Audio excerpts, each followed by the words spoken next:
Hello.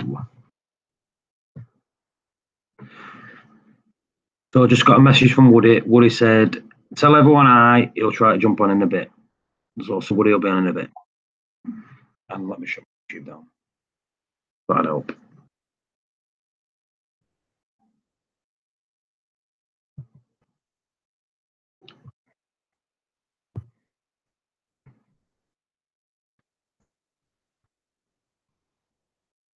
Pick the wife up from work. Just settle down. So she told me to do a live stream. But she wants to watch programs. Hey up early, you're 8 Hope everyone's happy as chappy. Hello DM.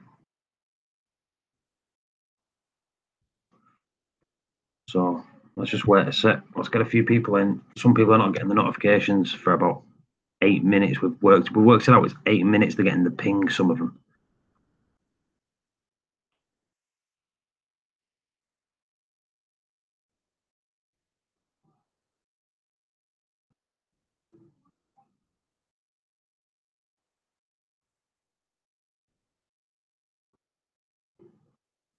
Just let me just send a message.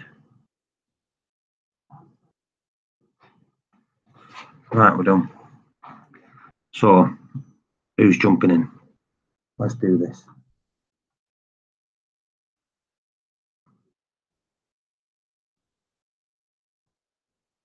Oh.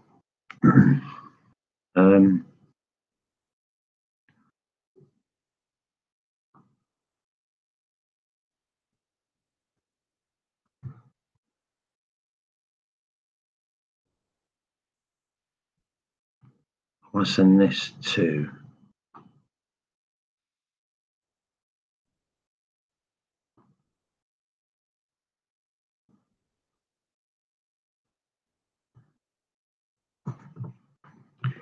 Right, listen. The message I've just sent Alien Steve, I sent that to Seymour. Well, he was at school picking his kids up.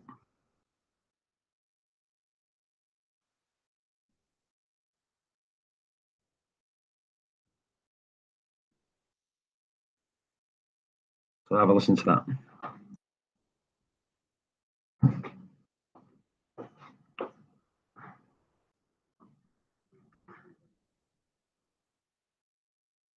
Stop shouting at me early. PJ, how are you doing? Steve's just going to check out his message I sent him.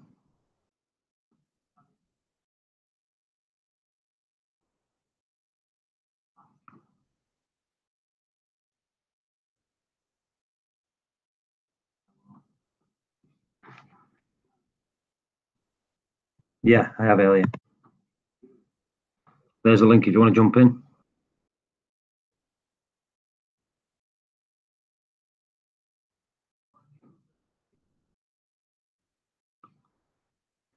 Let's get it rolling.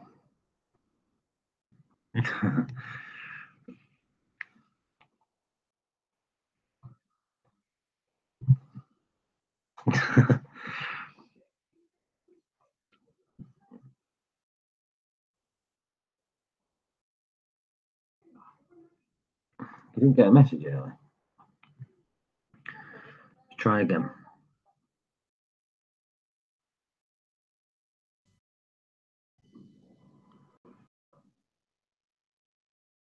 Seymour?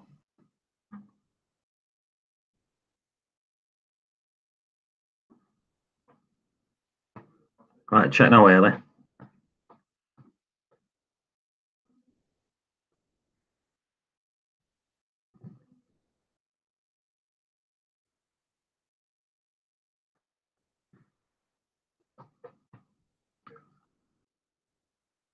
I'm not on low, am I? I'm good. Seymour's gone.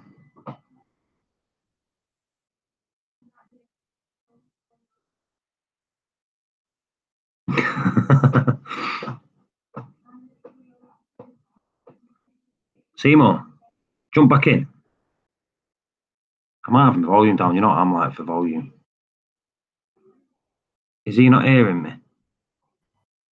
You're in the chat. You're in now, Seymour. But I can't hear you. Not Seymour, you're there, but I can't hear you.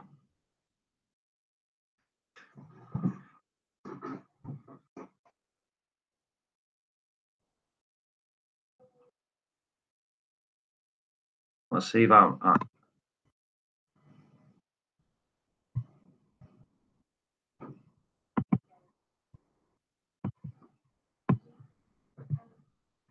Come on, Seymour, get this sorted.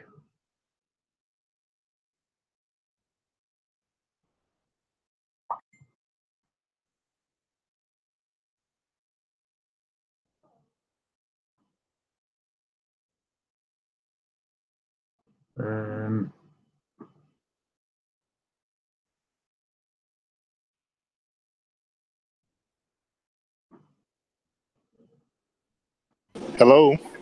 Hello. Yo, man. What's up? Yo, man. What's up, man? Y'all UK people, man. What? Did you like my message I sent you, Seymour?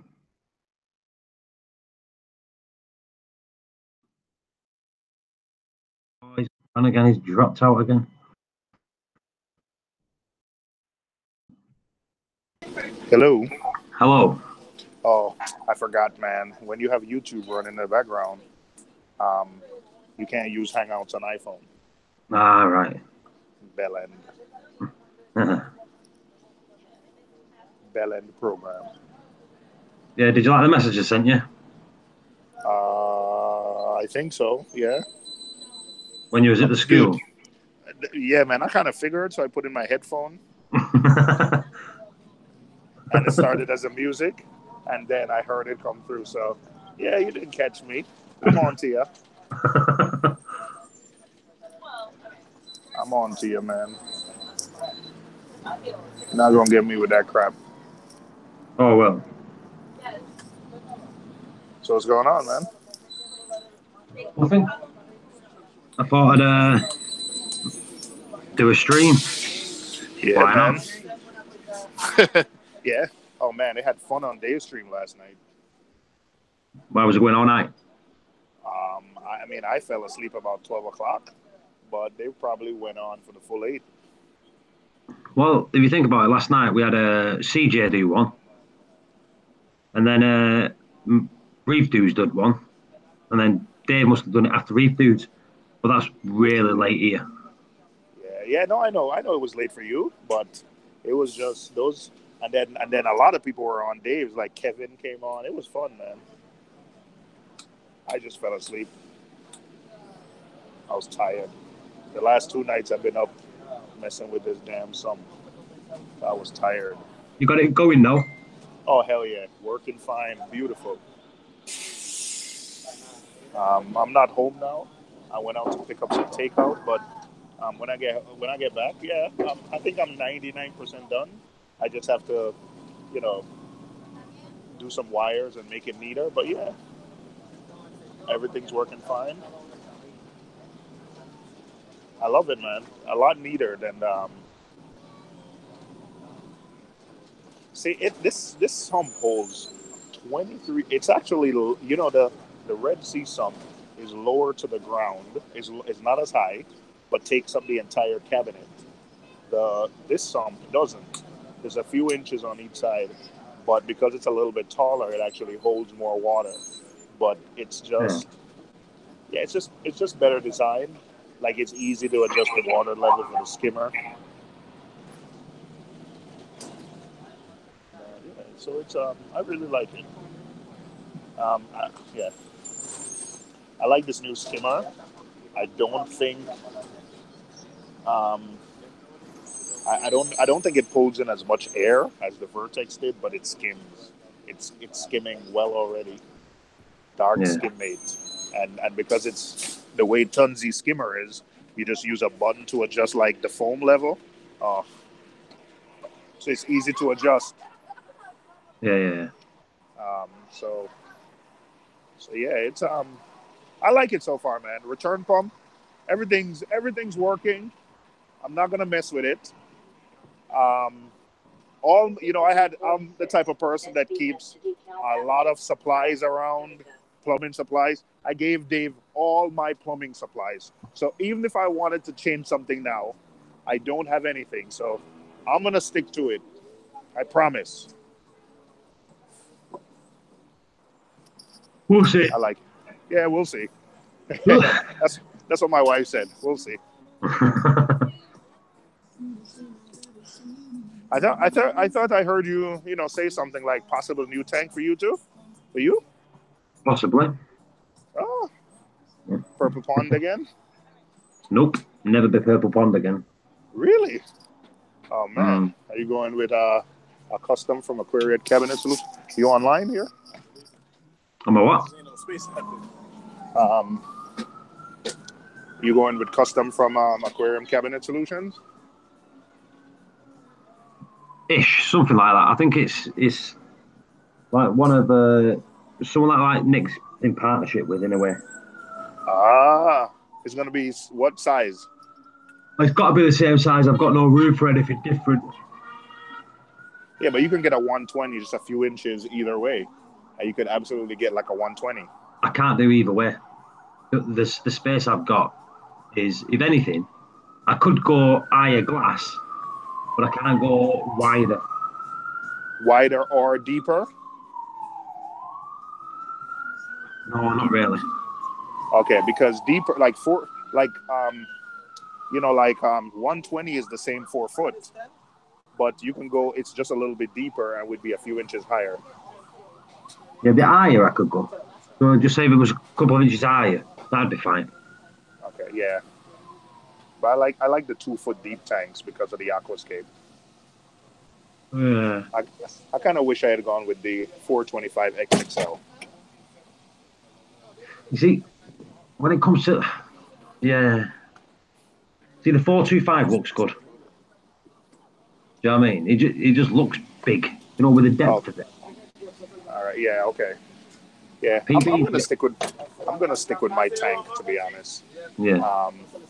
Yeah, I'm potentially discussing doing some marketing consulting for a company, and they offered me a tank, but I tell them, I'll take the cash. I don't think I want to do a new tank.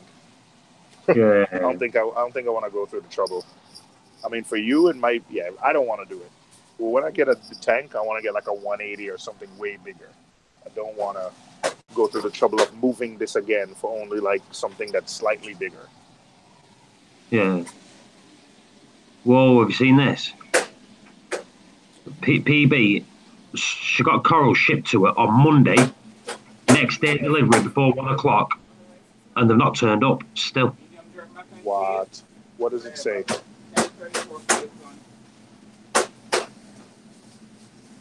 Did they say what happened to it? First delivery that was late arrived okay, and corals are sweet. Second delivery,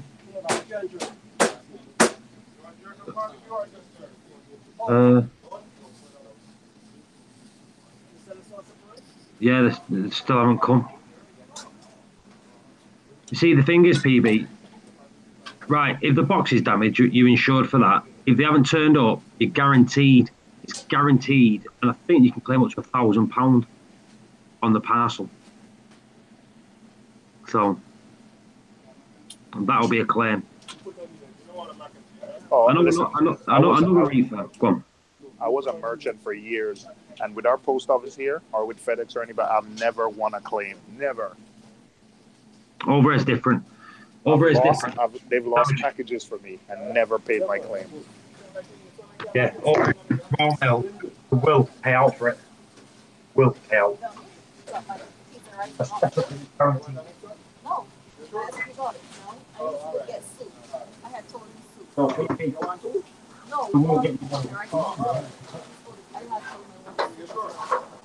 No, when you speak between yourself, and then you switch and talk to me.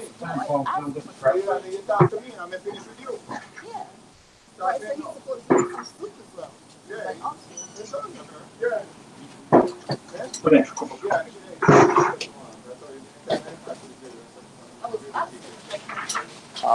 Let me get a large jerk chicken rice and peas and a large curry goat rice and peas.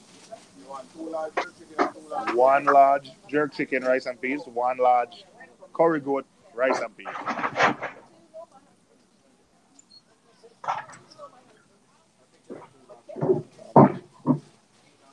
What are you eating, Simon? Curry goat and jerk chicken. You're eating goat. Curried goat. Goat, as in you eat goat. Oh no, I think I'm gonna split it. Um, Me and my wife gonna share, split it. We don't eat goat in the UK, you know. Well then, but you eat sheep though, right? Yeah, we eat Curry lamb. goat. Yeah. Lamb and mutton.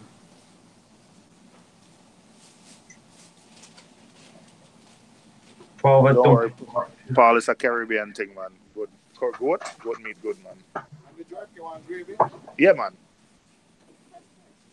Oh, you are you Jamaicans coming out there, Simon.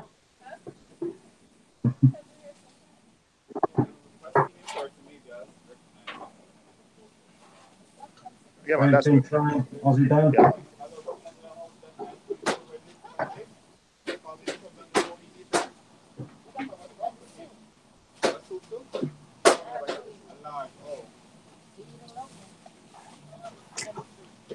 Some good food this Paul. You know, you don't know what you're missing, man.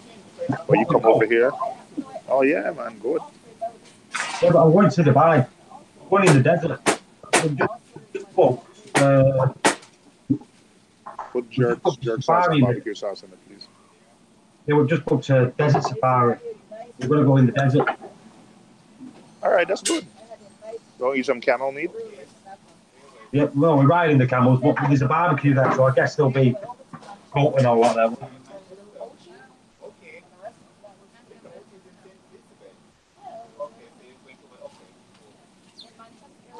Yeah, man. Didn't feel like cooking today. Sounds like it. Yo.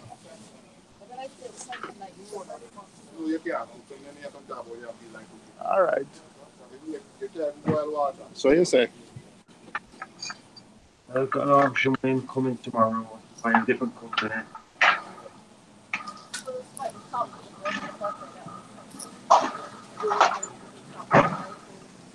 What have you got coming, PB? All right, just want to run it for it and that'll be it. Oh, you shipped PB to Corals? No. Oh yeah, you could just drive it because y'all don't live too far from each other, right? Have you ever met PB in person, Paul? No. You're gonna meet her at the Frag Swap though, London, right? Oh, hopefully she comes. I'll try. If she turns up. She's gonna turn up. She's Scouse. Yeah. I think me and Michael are going to drive down London. We're getting an hotel. You're gonna live stream the whole way? Why not? We'll do a dual live stream. I'll set one up on my channel. Michael can do it on his channel. Ooh, what? That's awesome. Michael should do an open hangout. That would be cool.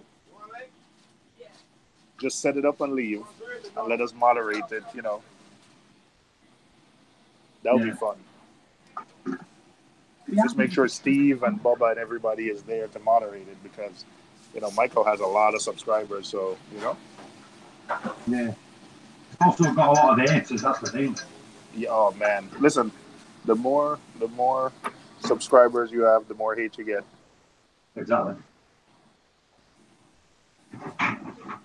Yo, I'm surprised by even the amount of hate like somebody like Joey, like the king of DIY gets. I mean, geez. I don't read the comments too much. I mean, I read the comments on like our video. Well, you know, YouTube has an algorithm where, you know, thank you, where a lot of times when you look at videos, they'll know that like you're subscribed to Bubba, so you'll see Bubba and some of the other people comments. But man, today I was just searching through some comments. Even Joey gets some horrible comments on YouTube. Jeez.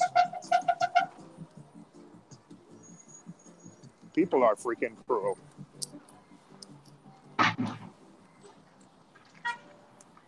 I think I saw a footballer one time. I think Thomas Mueller from Bayern Munich.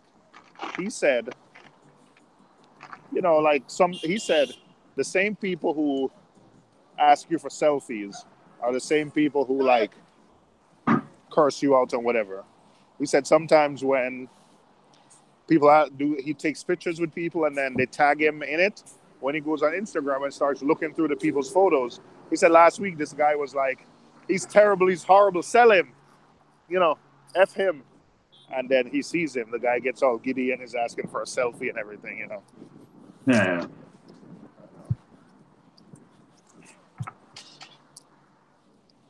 All right, hang on 1 second. Forgot what to buy. I'm just famous anyway. I don't need subscribers to be famous. I gotta call my wife. Just hold on, give me 1 sec. All right.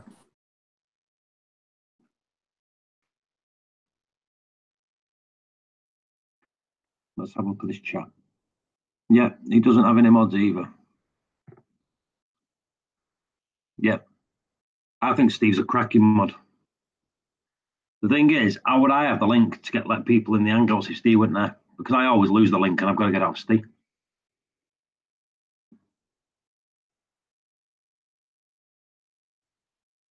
Steve's my eyes and ears.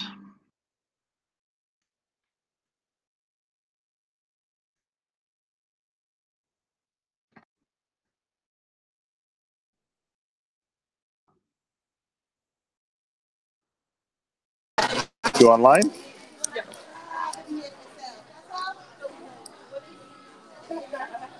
All right. Or left. Nobody else is hopping in? I don't know. We got 15. Any questions from the chat? It's something with YouTube. You can't when you're on iPhone. Sorry, it's loud here. But when you're on mobile, if you have the YouTube app running, when you open Hangouts freezes after 5 seconds.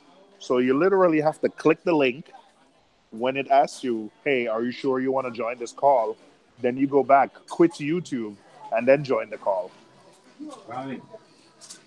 So that's what was happening a minute ago while I kept freezing and I couldn't hear you. Yeah, I get it. Right. Any questions any that people want to ask? Because like me and Seymour are just like amazing answering questions. And if we don't know, we'll just say, don't know.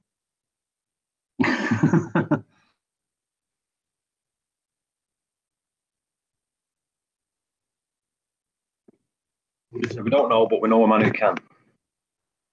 Oh boy. Oh boy. Do you know what I'd like to say? I'm in work. I'm not in work tomorrow. Yeah. Yeah, I'm not in work tomorrow. Then I'm in Saturday, off Sunday, and Monday, off Tuesday. Then I'm in for 3 days. Then I'm going to Dubai. Whoop, whoop. Alvipora is exactly the same as a Gonipora. PB. They're exact same, just different amount of polyps on them. Well, what's called fingers on them. So they're nearly the same. Not too much light. A nice little underneath a little cove where they're getting sunlight, but not too much.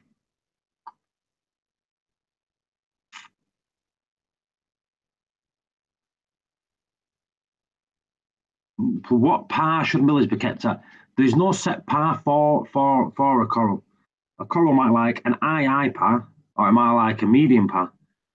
You're always better off testing low and then working the way up. But being at SPS, 200 plus is always good.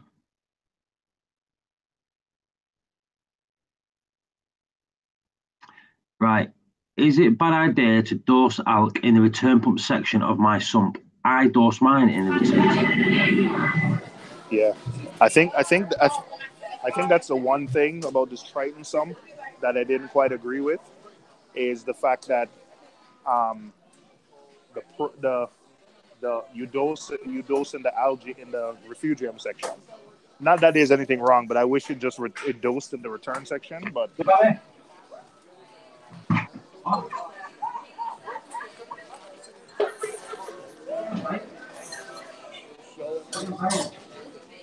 I can't hear you. That was my daughter just shouting me in.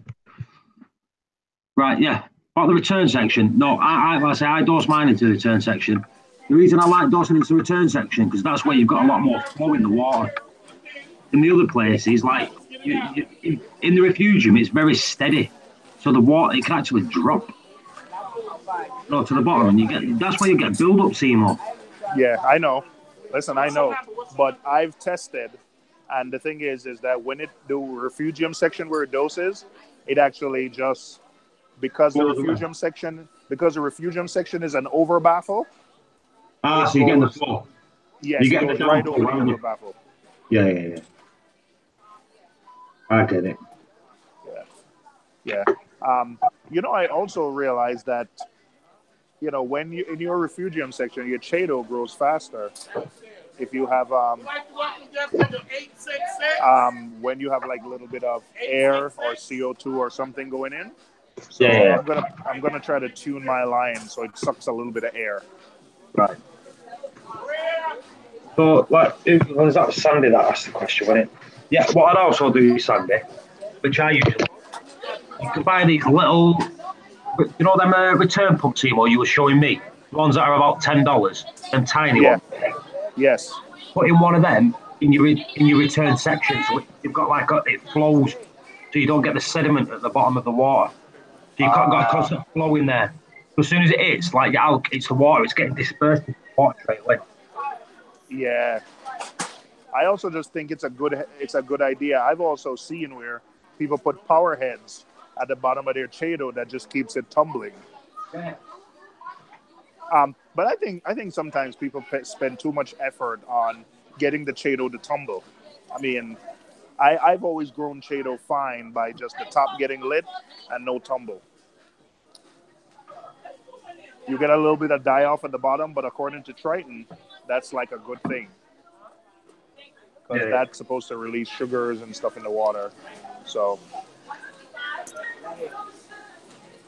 but yeah. I think I'm gonna meet Dave tomorrow to get that. Dave is changing the fan on a UFO light for me, so I'm probably gonna meet him tomorrow, Saturday, to get it from him.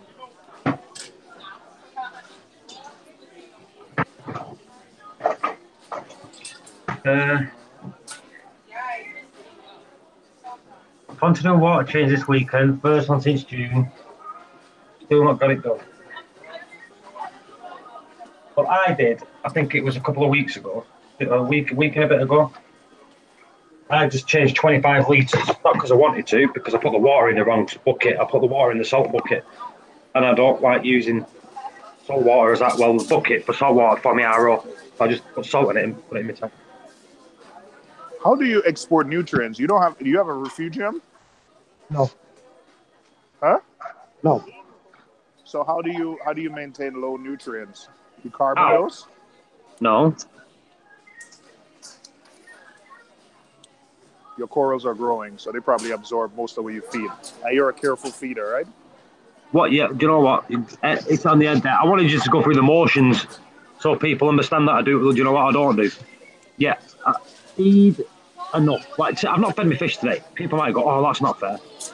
No, I've not fed them today at all. Anything. Do you know what I mean? Like I said, there's food in my tank. There's natural food in my tank. There's pods in my tank. The tangos go around and cleaning my rock. So I don't get algae on my rocks and all that. I won't feed them for a day, and that's when they start feeding out of the tank, which I like doing. And I clean my filter socks that are good enough. I've got a skimmer running. So, So I feed well. Well, I feed enough that the fish don't starve and they're healthy. So I don't overfeed them, but I don't underfeed them.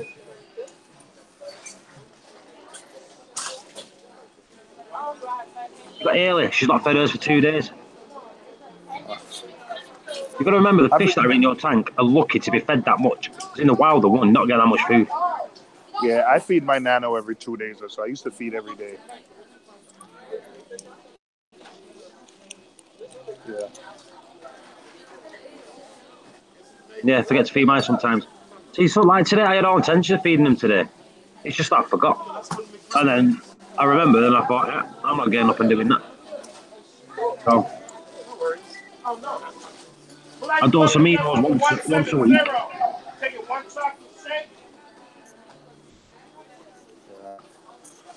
All right, yeah. If I used to stress out if I forget to feed one day, but I don't anymore. Don't. Like They're I not going forgot. to starve. Do you know what I mean? Yeah. If you wanted to go Well, away for a day or two, when I went on vacation last year, I left. I didn't feed them for a week because then it was after Jake Adams was on the Reef Dude stream, and he said, "When I leave for a week, I don't feed the fish. I just feed them heavy before I leave, and I feed them heavy when I come back." But 7 days, I 5 days last year. right. What I do before I go away, the week before I go away, I'll feed a bit heavier. Right, even though someone comes to my tank and they'll feed and all that, what I'll tell them to do is feed every other day, but I'll feed them a bit heavier, and I'll dose the tank like. So I'll put loads of pods in. I'll feed them brine shrimp. I'll feed them mysis shrimp, all live. Step back until we call your number, please. Please, thank you. That's the room, man. They gotta have a room to pick up, man. Well, let me give you down. That's what I'm saying. Yeah.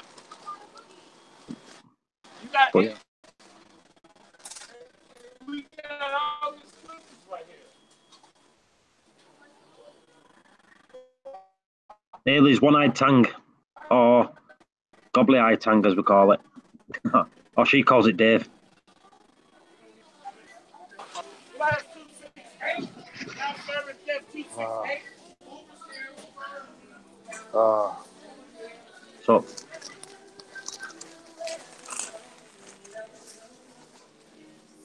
Keenan and Kel, look at that, PB Keenan and Kel. Kel likes orange soda. Is it true? Mm-hmm. Thank you.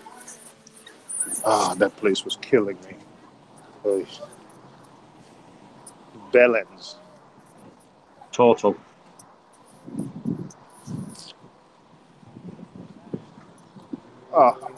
I've made up my mind. I need a car.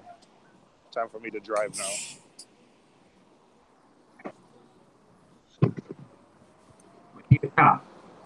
Yeah. I think I'm gonna buy a car now.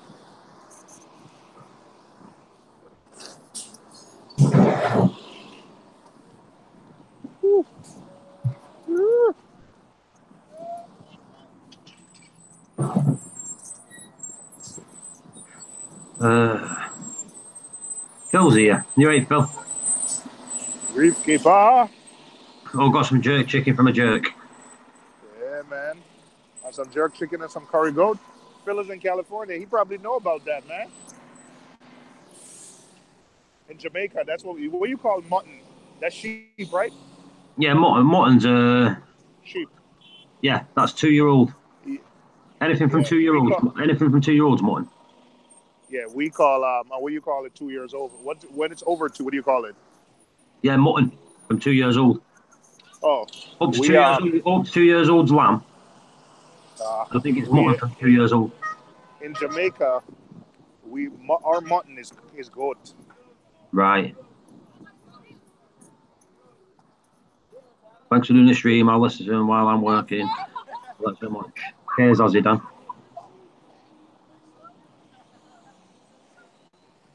You still have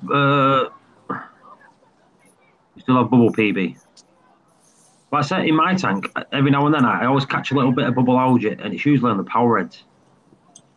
Oh, I've never had bubble algae, but I hope I never experience it. Listen, I've never, ever, ever had it out of control bubble algae. Do you know what I mean? I've had it where I've had one or two. I've seen one or two pieces.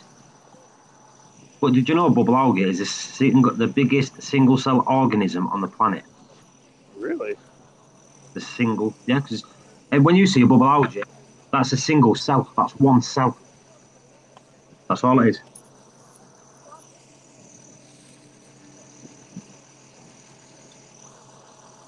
Bubble algae. Let me show you. So, bubble algae.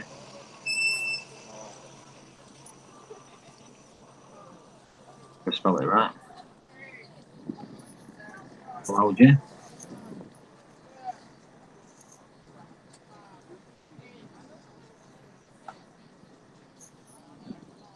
Single cell.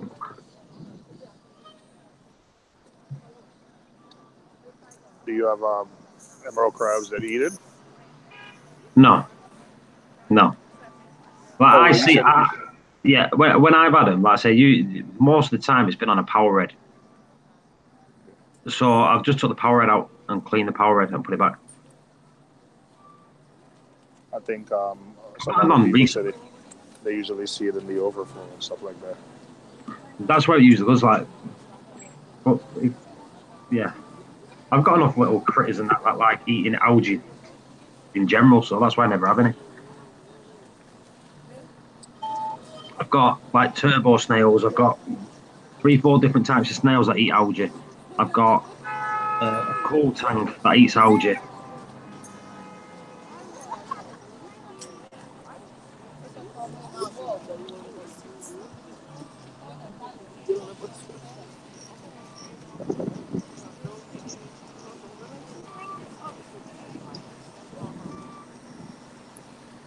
It is one of the largest single cell organisms. Let's try to find the largest.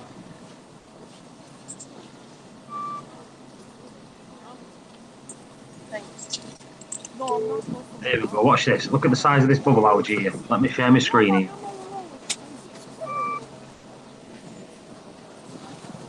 If people think they've got bubble algae, look at that. Look at that in the palm of someone's hand. Now, if that popped in your tank, I think you'd have a problem.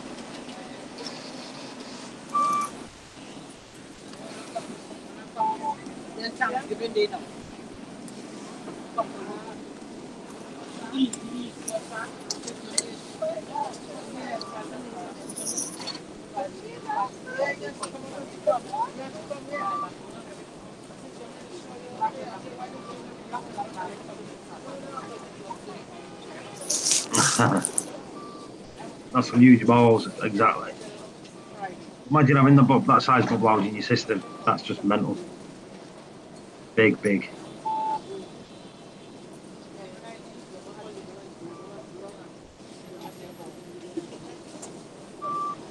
He knocks the baby pump snails off the glass. It's a wrasse-like food, wrasse-like snails. I've got a picture on my phone somewhere of one of my wrasse carrying a finger snail around. To eat it? A limpet snail. Stop To it. eat it? Yeah. Let me see if I can find it.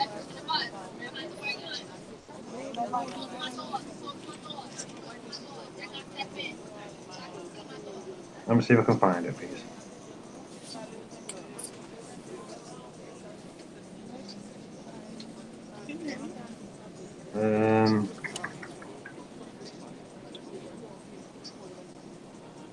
Facebook, not Facebook, Waters. Who did I send it to? I think I sent it to Cruise and all, so it might be.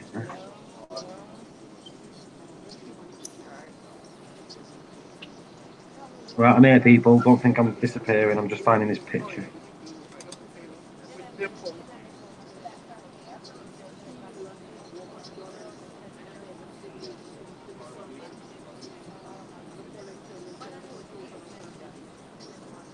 Right, I don't know if you'll be able to see this, but I'm going to try.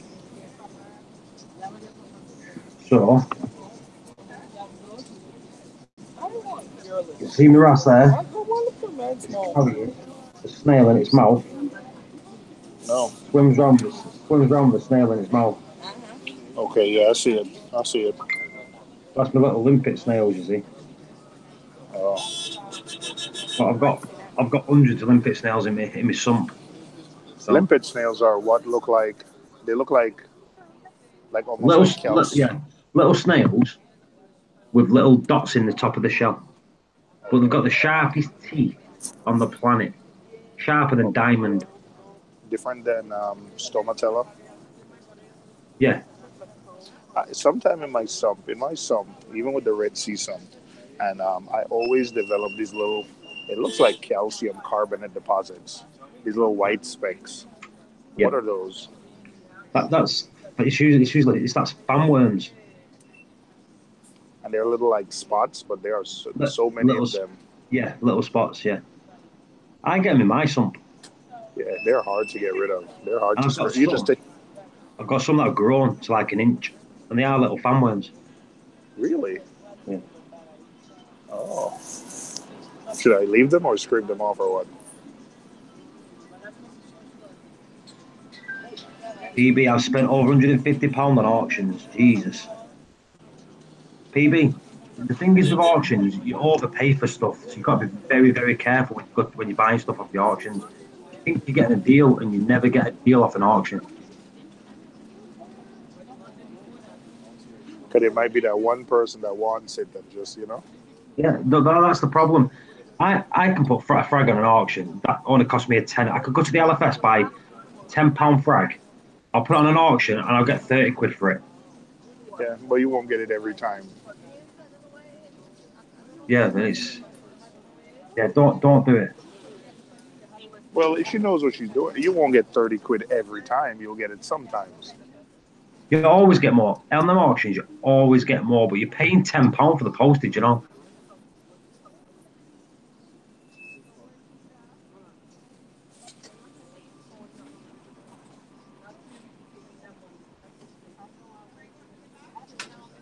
Oh, Seymour, Yo. order my second diffuser. Oh, you did? I'm just behind you on points. Ooh. But you use them. I've used them, I don't care. Oh, no, I mean, so you're behind me. How much points did you have?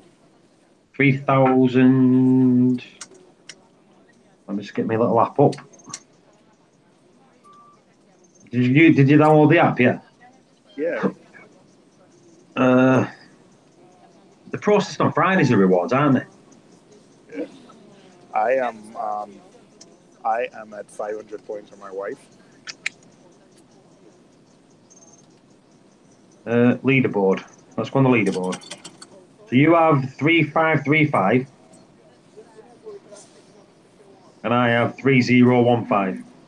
Okay. Dev has 7,000. Dev is the highest. Yeah, Dev has 7255. Yeah.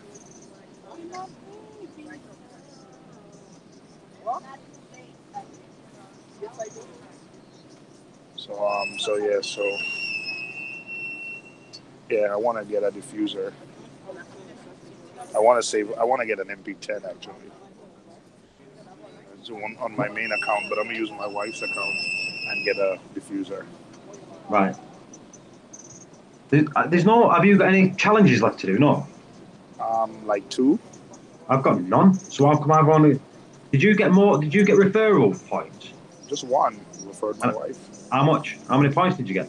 I don't know. I think after they said they're not giving any more points for referral, it's not a lot. I think Dev made all that by referrals, but they posted an email or something last week where they said they're no longer giving points for referrals now. So Yeah, because I bet they thought, whoa, we've only done 3,000 points. How's Dev got 7,000? Yeah.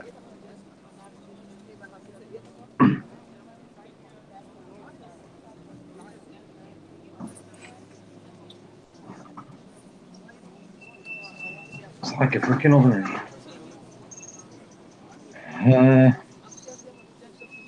There's a couple of people that have after Dev. There's someone else under Dev who has like 6,000, right? There is.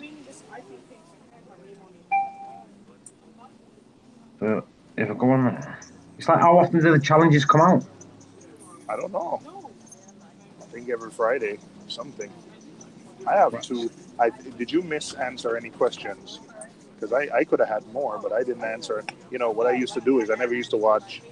Sometimes I didn't pay attention and I answered some questions wrong. So I probably missed out on like 400 points. Yeah, I did that. Not on many, but Not yeah. 400, probably. Let's say 200 points. I think there was one of the videos, it was 20 something minutes long. I thought, No. A lot of times, what a lot of times is the answer is in the first 2 minutes. I find most times the answer is in the first 2 minutes. Right. Yeah, that 27 minutes one, I got that. I guessed and I got it wrong.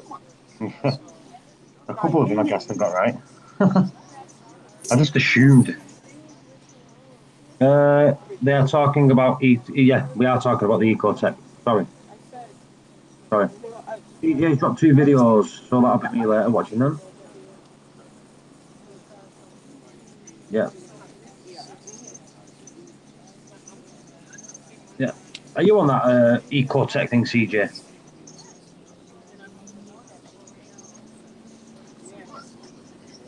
I'll tell him that's how he can earn his mounts and his diffusers. That's how he can earn diffusers. That's a good point. Yeah, because CJ can, with all the challenges as they're now, he can just take some time and earn 2 diffusers, right? So you said you already ordered 2. I've ordered 2. You ordered 2 and you still have 3,000 points? No, I've ordered 2. No, because on the scoreboard, it doesn't take your points away on the scoreboard. So no matter what you buy, your points are always on the scoreboard. I see. So I know Dev has ordered like 4 diffusers. So he probably doesn't have.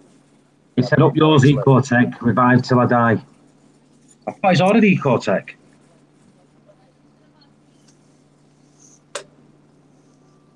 I thought you ordered Ecotech, CJ. You was doing it the other day. I thought he did. No, CJ. I thought he did. I thought he did.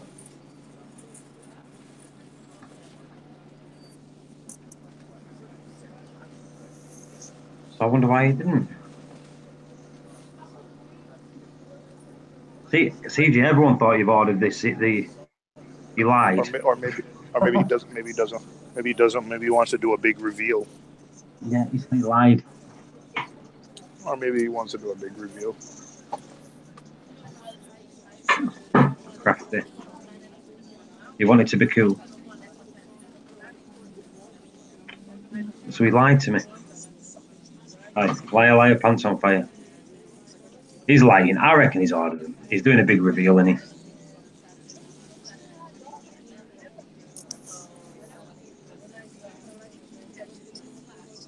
You bleached another acro. Have you bleached another acro, or is that another acro stripped?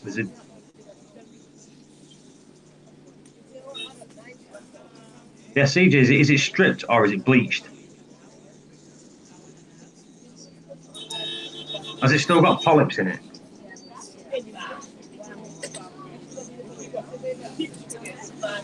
Excuse me.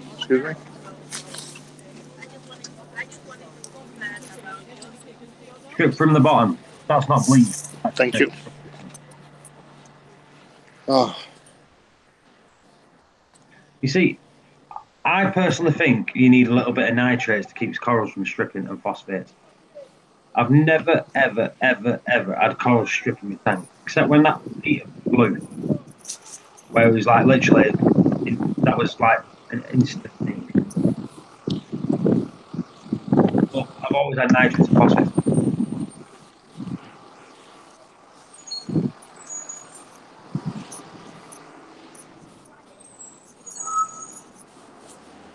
I think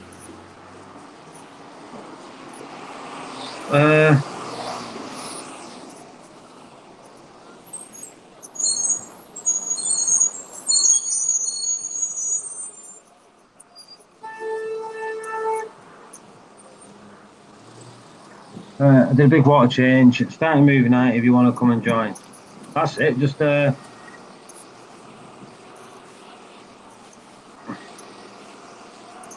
a big water change yesterday to lower the nutrients from my skip, mate.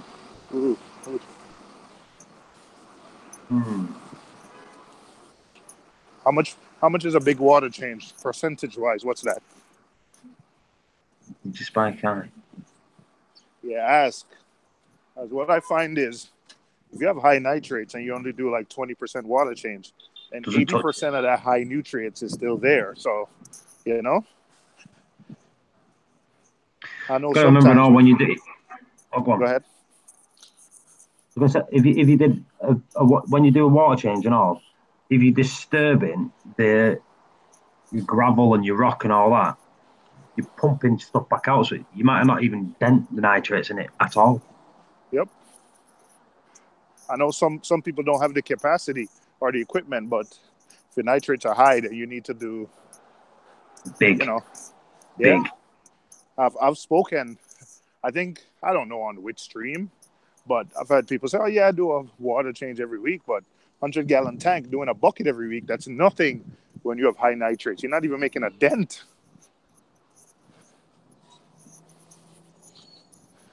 If you have a well-maintained tank and nutrients are balanced and everything, then doing a bucket every week is cool. But when you have high nutrients and you're trying to get them down, doing a bucket is not doing anything, not making a dent at all. Yeah. You're sure they're undetectable. See, Thank you. like my opinion, no one should have undetectable nitrates at all. That's what kills you. It does. It kills you. It kills your SPS.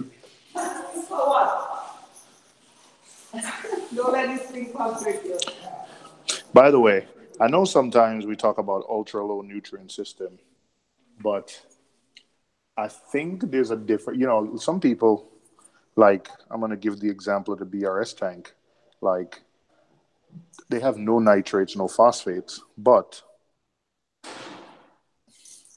that doesn't mean they have a low nutrient system because they feed a lot of food. So they're always food for the corals. So even if there's no nitrates, what floor? Even if there's no nitrates, no phosphates, there's always stuff for the corals to feed on. But when you have no nitrates, no phosphates, and there's no food for the corals, that's when, they start to starve. I always say a low nutrient system. It's three nitrates. That's low nutrient. And 0.03 phosphates.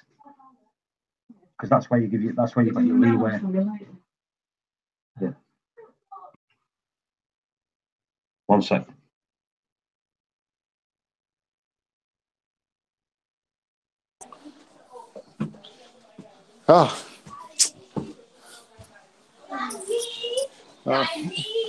What up, peeps? What up, my fish peeps? Yeah. Hello, Mrs. Paul. Seymour said hello. She said, hey, I'm going to bed now. Okay, all right. Thank you.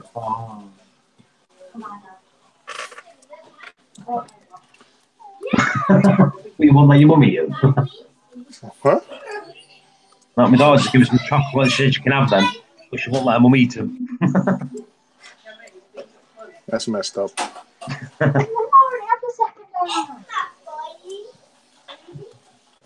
Starting to see the that's only one thing he said. So Phil said, my dinos have gone. I've been doing a 30-gallon water change every 4 days, and they're coming around finally. Oh, man. That's a lot. Coming back. Yeah. Lost about 6 corals, though. Oh, that's a lot of 30 gallons. What he has the Reef Keeper 425, right? I think he has the 525. He has the Reef or 525 XL or 425. I forgot which one.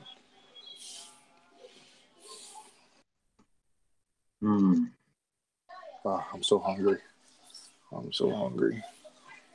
Yeah, I was showing my wife. Oh, all right, I can't mention it, but yeah, man. Whew. I'll see my pH now. See this? I think the skimmer now is finally stabilized now. Where,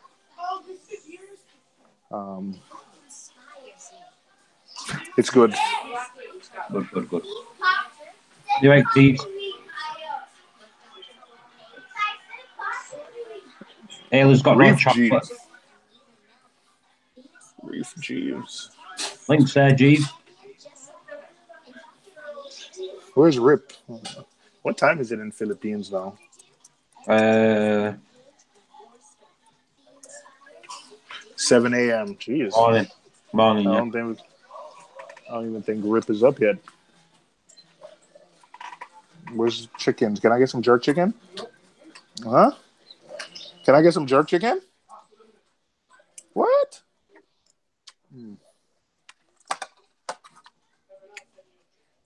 She doesn't. My wife doesn't want to give me any jerk chicken, man. No, that's messed up. Look at that, Paul. Pure grease to give you heart disease. Has he tied it up at home? He's only allowed it if he's tied it up. You got your headphones in, haven't you? Yeah.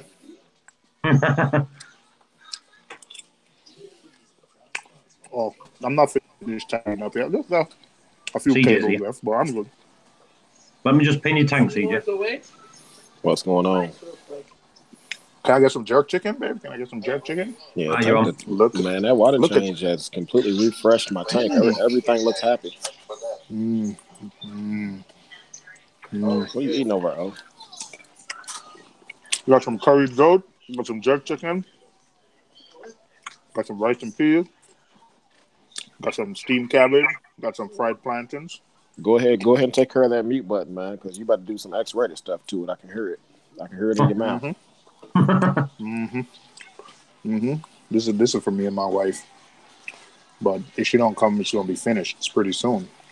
But yeah, I did the water change yesterday, man, and came home today, and things is looking like the tank enjoyed the water change, and it's enjoying the new flow pattern. I think those are two great changes that I did, but I just got to sit back and just not touch it now. I'm gonna put the Miracle Mud in and just leave the tank alone for the rest of February, and see how it goes. What kind of flow plan have you done? What about the lights? Lights? What lights? Okay. Yeah, we ain't talking about no lights, man. We talking about revives. But yeah, I'm gonna put the Miracle Mud in, and I'm running these lights at the intensity they're running now for a while. I'm running them at 70% and 20%, so that they're not even as high as they can be. And the flow pattern, Paul, I set up a rolling wave that transitions throughout the day. Right. So it transitions throughout the day. So right now it's in the middle of the tank, that standing wave. But as we get into late evening, by midnight it'll transition to where it's just a full standing wave with just one gyro on the left side, creating a gyro through the tank. And then it goes through another transition from midnight till noon. And noon, it'll be a full standing wave with just the right gyro on, pushing the water from the left to the right side. And as it transitions, it has different points of downforce throughout the day. I like it. I really like the flow pattern. So basically, it's like you've got the tide coming in, the tide going out, and that settled bit in the middle. Yep, exactly. So I really like that pattern, man. Well, it looks good now. You can see the way it's rocking now. I like that. Yeah. You Philly, you'll love that. Yep. And that's just right now. So around 6 o'clock, you'll really start noticing it. You'll really start noticing the downforce move from the middle towards the right side of the skate to where it's pretty much right over where the Satosa is on the right side. And then the right gyro completely turns off for an hour and a half. And I get an hour and a half of each setting. So the tank gets a full hour and a half of just the full gyro to really help stir things up. But I think it's working pretty good, man. I'm liking it. It looks, like I said, it looks good. Yeah. Oh, so CJ, I mean, eventually I think I'm gonna use the BRS controllers. But what I've done, I know yours using pulse mode. Yep. I'm running the same program you're using, but instead of pulsing, CJ tries to create a wave. CJ creates a wave, a standing wave. I just use a current, so I just have the gyres run. I still have my downforce shifting back and forth, but instead of pulsing, I do a wave. But I just thought of something, CJ. Like, what I'm going to do the same program that you're doing now, but instead of just having a wave, like a current, which is straight, I'm just going to have it change throughout the day. Like, when it's on the left side one time, have it pulse. When it's on the right side, have a current. And it's just switch it up back and forth between current and wave all day. Yeah, you can definitely do that too. My main reason for doing the pulse because it allows you to get more water movement, but also not bash your corals. You know what I'm saying? Like that stream, it's cool, but you can run your tank safely at a higher power with a wave than you can a stream at the same power. If that makes sense. It does. Yeah. I understand. Yeah, so See, that's kind the of way my I thought. see it, your floor should be enough, floor to get the water circulating around your tank, but not enough to bash your corals. Right, right. Because corals don't like being bashed. Even though the saying is turn them on, whack, blast your SPS. SPS don't like being smashed around. They don't. The polyps like to flow and catch food, and if you're blasting them, the polyps just don't like it. Have you ever seen mine? The polyps are always out full because they're never ever being bashed with waves. And that's the way I like it being. What do you call it? Is it high floor, low impact? All right, I had to step away for a second. I missed what you said, but I mean the flow is definitely a lot lower than it was at this point. Like at any point in time, like right now when they're in the middle, they're both at 50-50. In the next segment, the one on the left will go to 60, the one on the right will go to 40. So it's like no matter what happens, the maximum power of both gyros added up is only like 90%. You see what I'm saying? So Yeah. it's never that full 200% max flow from both. So I think overall, it's still the exact same amount of water movement throughout the whole day. It's just in different spots. Right. Yeah. So I say it's definitely looks good. The way you've yeah, got it. I mean, they look happy. The Euphilia definitely look happy. The SPS, I think the SPS are going to like it too. Honestly. I've always said about, the Euphilia. I've always showed people mine. I'm saying that's how it should be, and yours is flowing exactly like mine flows. Mm-hmm. And mine, honestly, CJ, they grow that much, you're constantly going to be fragging it, which is a good thing. Yeah, but you know what, man? Euphilia grow, it's sneaky, man. It's like you can't really tell until you just one day you just look at it, like that torch on the right side. It was 4 heads when I bought it. Now I think it's like 7 or 8. Yeah. Like I just looked at it one day and I was like, what the hell's going on here? It's because it was so much bigger. So yeah, it's split within the time it's been in this tank, man. It's definitely gotten bigger. If you yeah, wait till night time, do you know when all their heads are in? Yeah, you can count And them then in. just count the heads. Yeah. So yeah, I'm not gonna frag them, man. I want them to be huge. I love Euphilia, man. Oh, I do. I love them. Mm-hmm. Got that rat digging in the sand there, then. Man, that damn Raz keeps flipping this rock in the front. He flips that thing every day, man. Man, the poor fuzzy mushrooms have gotten flipped so many times. I put him back. He comes and flips them again. He's looking for stuff underneath him, isn't he? Yep. But no one goes after the shrimp, so he's reef safe. That's a good thing. Everything seems happy. You're talking about the peppermint rice? Yes.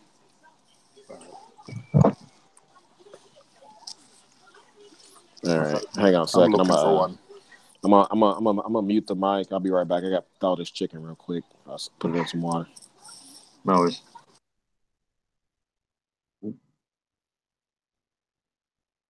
Very active fish in that system. Look at that rat hunting. See, that's what your rat should do. Look at it. Look at it hunting there. Beautiful. Yeah, that peppermint rice is huge. I didn't realize it was so big when you bought it. That thing is big. Yeah.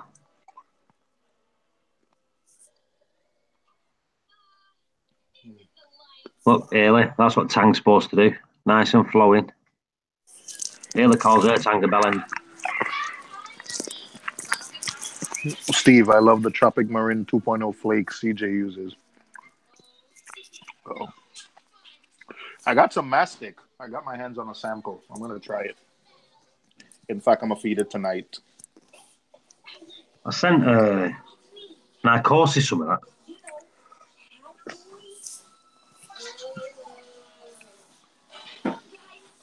I sent my courses some of that. I sent him some of that pellet food. And it was called Cyclops or something.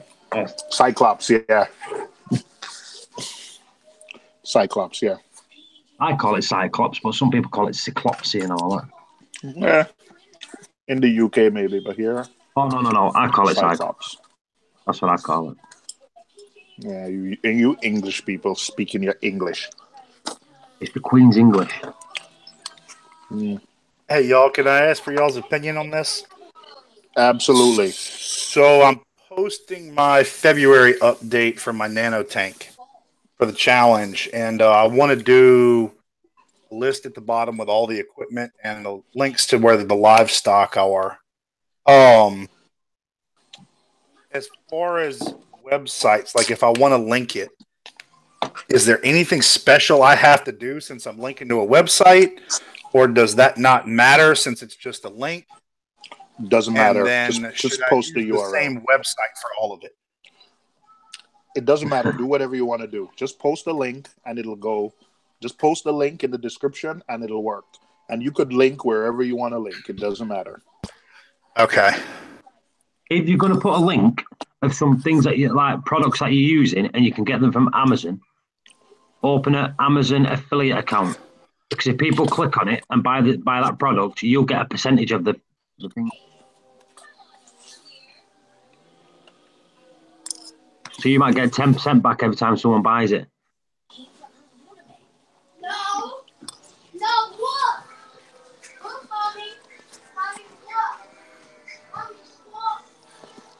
What is Haley giving away? She wants to get rid of a tang. What size? She wants to get rid of Dave, it's called. What type of tang and what size is he? I don't want to. He's a nice size. It looks like a nice fish, but it's got a dodgy eye. Oh. What kind of tang is he? Yellow. Oh. She said he's being a bellend.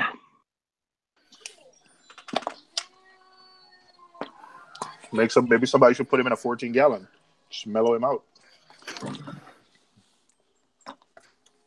Oh, the food is pepper. Jeez. What's 14 gallons? 7. Small one, isn't it? Oh my God. And then I was eating the food and I had pepper on my hand and I just rubbed my eyes. So now my eyes are freaking burning. Jesus Christ. Oh my God. Where did Reef Jeeves go? He was just talking and he just went away. No, I'm here. Oh. I'm listening to you. I'm trying to read and figure this stuff out. All right. Yeah. So you can put the link, any link to anywhere you want. But like Paul said, you can apply for something called Amazon Associates.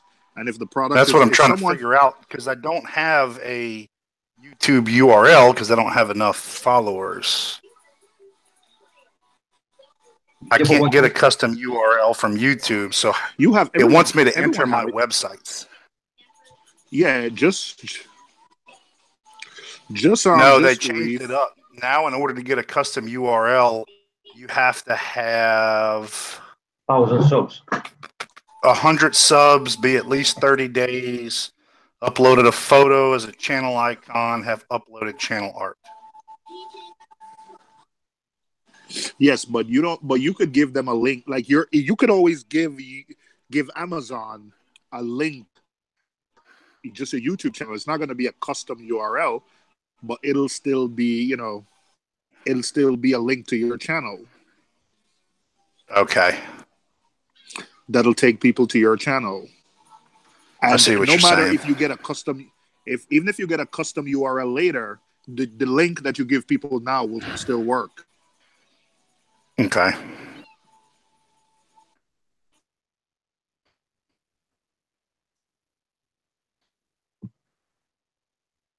Hey, Bubba.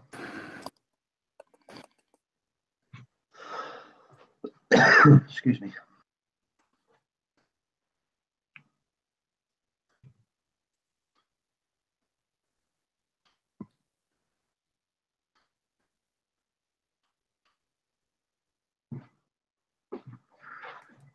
Well, see, like my custom URL for YouTube is obviously youtube.com Reef Community Worldwide. Right. But if someone tries to share it, it always gives me name. Do you know what I mean? It like user, then my name. I'm like, no. Change it. Change it to this. Yeah. See, I got to hit 100 subs before I can do that. How many have you got?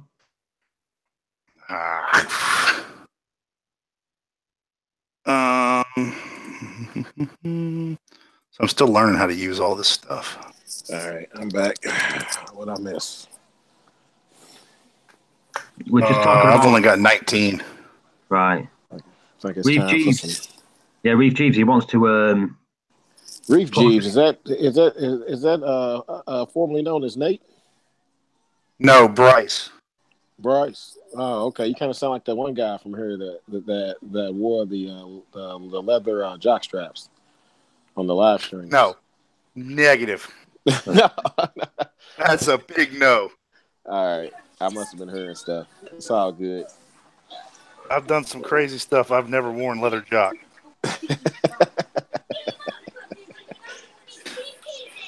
Good stuff. Good stuff. If I had, I wouldn't have to wear it on a live stream. It'd already be public with my friends. No doubt about it. Oh man, is that the exclusive look at the sump? Is it all done? 99.99%. You satisfied? I am very happy with it. I just gotta get like Dave is just modifying a light for me. I gotta get that from him. But you know what? I bet if you didn't live stream or join a live stream for like 2 weeks, you will be compelled to make a video. I think these live streams are letting you get your reef addiction out of your system so much to where you don't even feel like making a video. That's what it is. That's what it is. Because your video was your outlet to share yourself. So you get to do it so much on these live streams. That's it, man. Make a video, oh. I will make a video. All right. I will. Skimming. Looks pretty tight now. I'm curious to see how that refugium does for you. Yeah. Yep. I still gotta, some wires. I'm gonna zip tie these wires together, and clean that up. I think I could do a way better job of cleaning that up, making that. What about the right side with all your Apex stuff? You ever clean that up too?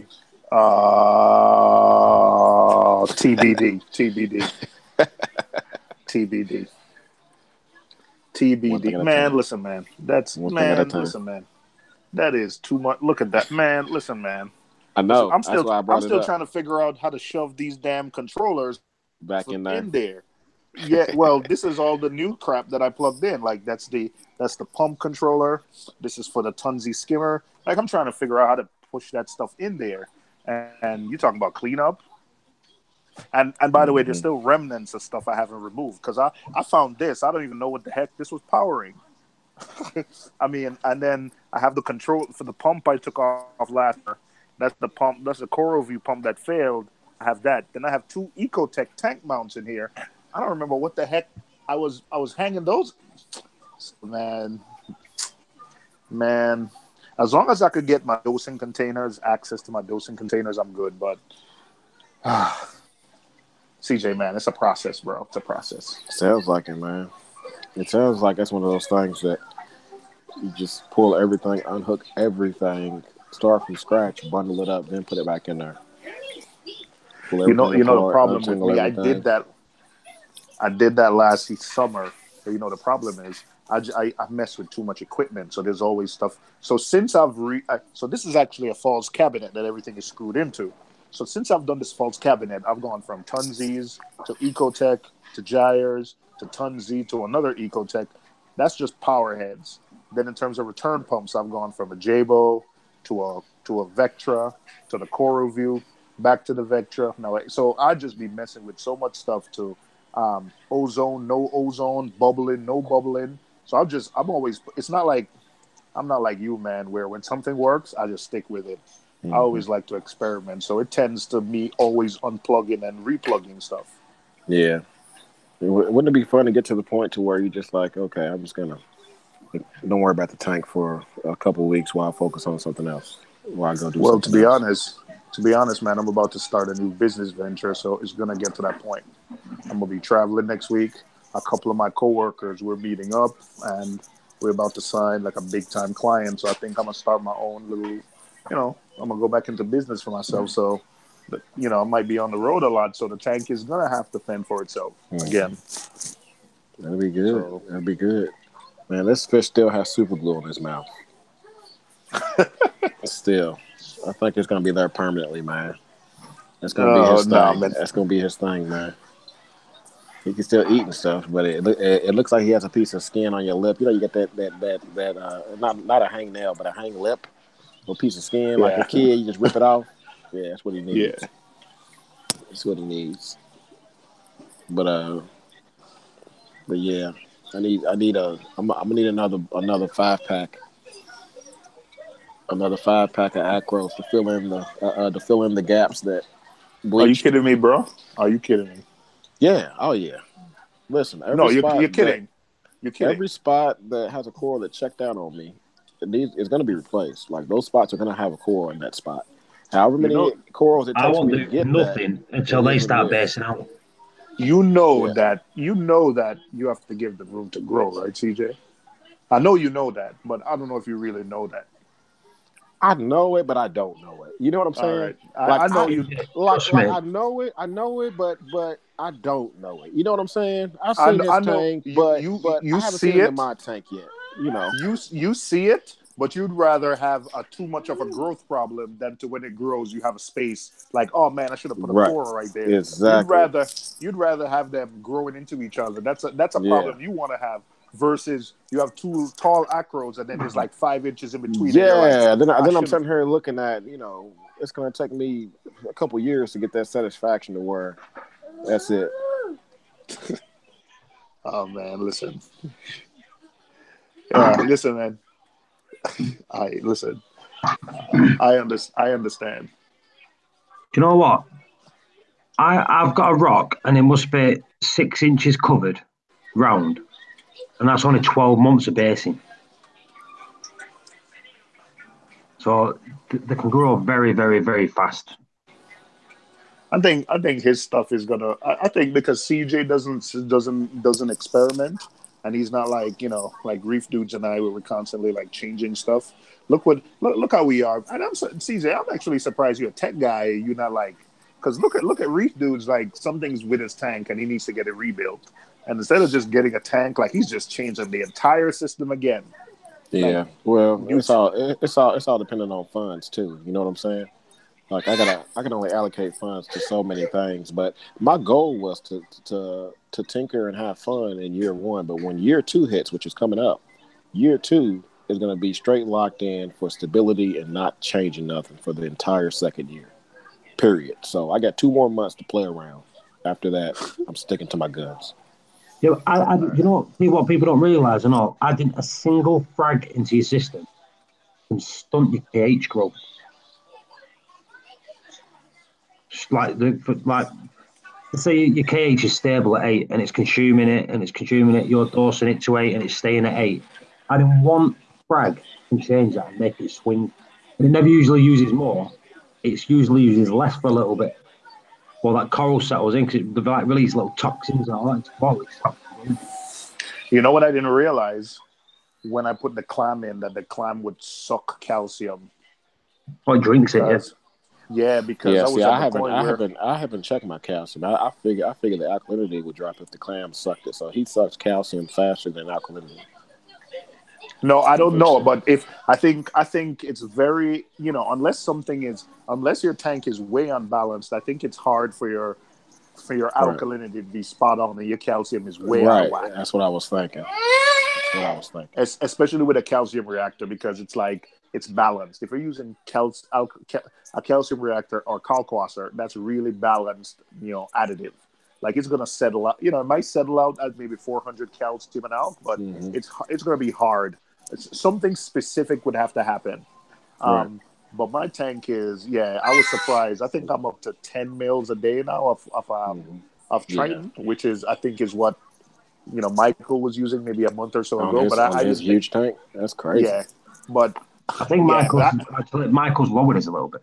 Oh, see. All right, I'm hop out for. I'll be back in a little while, guys. All right. Yeah. I think it's the I think it's the I think it's a clam. And once I up the dosing, I see the clam like react different, like he's coloring up. Yeah. Have you seen my clam? Yeah, you showed me the other day. My clam's like massive. All the tentacles are like touch the deck sometimes. Or whatever you call it. What do you call it? The mantle. The mantle. Yeah. Yeah, we were talking earlier about possibly tuning the the overflow so it sucks a little bit of air, right? So I'm gonna try and manipulate it a little bit so it sucks some air. Why? No, because I think the potato grows better when there's a little bit of CO2 or air flowing over it. CO when You're breaking up a little bit, I see. oh yeah. No, I'm saying I've just heard, and I think when I set up the Cheeto reactor and when I bubble, the few times I bubble, whenever I do bubbles, I get better Cheeto growth. And I don't know if it's because the Cheeto then gets to use atmospheric CO2 instead of just the CO2 in the water, but I just noticed that when I was setting up the Pax Bellum and it was sucking air, I had a little better growth. So it's just an experiment, man. Can't hurt. Or why not? Why not get an air pump? Do you know what them quiet air pumps? $10 off Amazon, Yeah. and just stick it in the sump in that bit there. Yeah. I was also thinking of split. I haven't put the air pump back to bubble yet. I was also thinking is when I bubble, just split it, because the way I was doing it in the old tank, I had a manifold. So when you had the return pump suck bubbles in, it would, some would get fed to the refugium because the refugium gets fed from the manifold. But Yeah, do that. Yeah. I was thinking that myself, but What? that from the splitter on it. But over it, like, well, you can buy a double one. You can buy a double one with two arrows coming out. That's what I've got.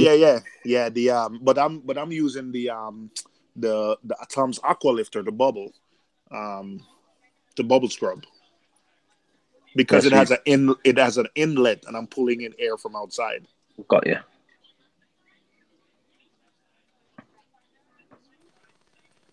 Hello, Ash. Hey, Paul, how are you guys? CJ, oh, what's up, boys? What's up, man? Not much. How's your tank, CJ? CJ's just gone. Oh, he's left? Okay. Yeah, he's making chicken. He went to make some chicken. Oh, okay. So what's up, guys? How are you guys? Well, good, man. That's good. That's... I'm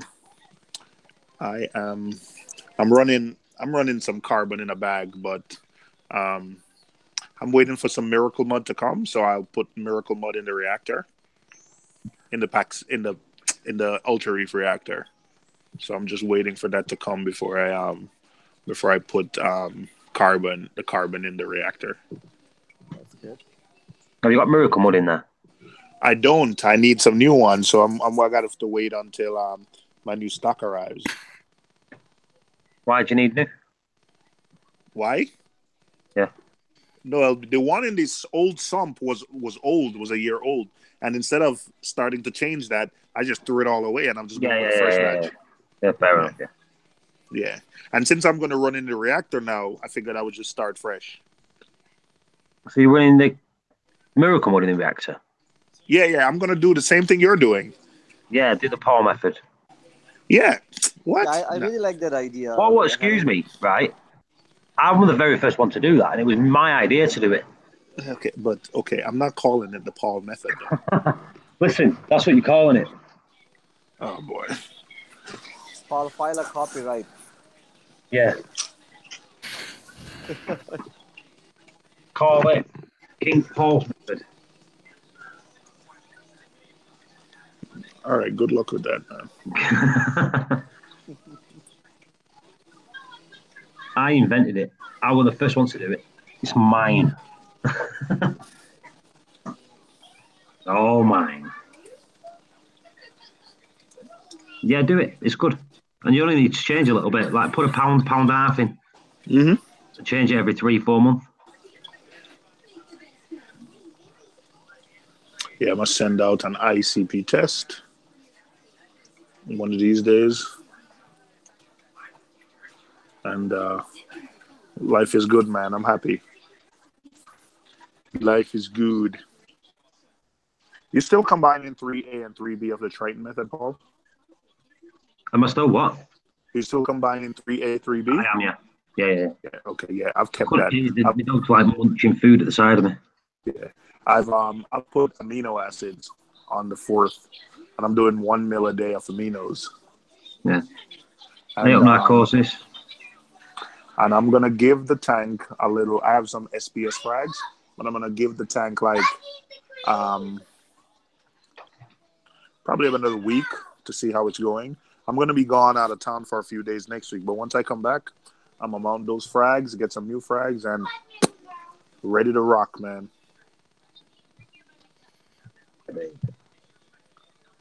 So I guess So Steve wants to know how's my return pump doing. To answer your question, Steve, I'm in love with this pump. The Jibao 18,000. It's I'm running it at 55%, and I'll show you guys the run it's taking. Right? See the length, see the height of my tank. My tank is at 28 inches high, and with the canopy and everything, this is pretty much 38 inches and 28 and another, I would say, half inch, 1 inch above. So hmm close to 6 feet just from the floor to the return.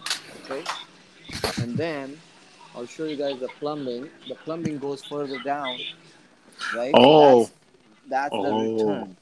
That's the oh. return, inch and a half return coming from the basement, and then it shoots goes into three different returns, right? So this two, sorry, this one and this one is going into the two return side of my display, right and left, and then this one goes into my frac tank. And the run, I would say, if you guys can see, all the way till those stairs, okay, where the stairs ends, and then further going all the way across on the left hand side. So that's 30 feet calculation, the linear feet, and 6 plus another, I would say, 2.5 to 3 feet from my tank sump, hmm and I'm able to get good flow at 55%. That's my That's threshold, right? That's good head pressure. That's good. It handles head pressure well. And Oh, I'm also, I telling think you. because you're doing, I think also because you're doing, you said inch and a half. Yes, inch and a half. So that puts less pressure on the Yeah, pump. yeah, the big, yeah, I think that's, yeah, I think So that also helps. yeah, so if you see that's at 55% with that long of a flow, right? That kind of give you an idea um, where this pump stands. And I used to use the Reef Flow Hammerhead, which is like a heavy duty pump, and that was consuming like close to 304 uh, watts of electricity. That's 304 watts. 304 watts, yeah, based on my What? Apex 830. Yeah, so you could say close to 4 to 5 amps. You know wattage, right? Yeah, I mean, I'm still amazed that you said that much Oh yeah, reef because flows are heavy, man. Reef flows, they are known for consuming that much of a power consumption. So, and that was the reason why I always wanted to change my return pump.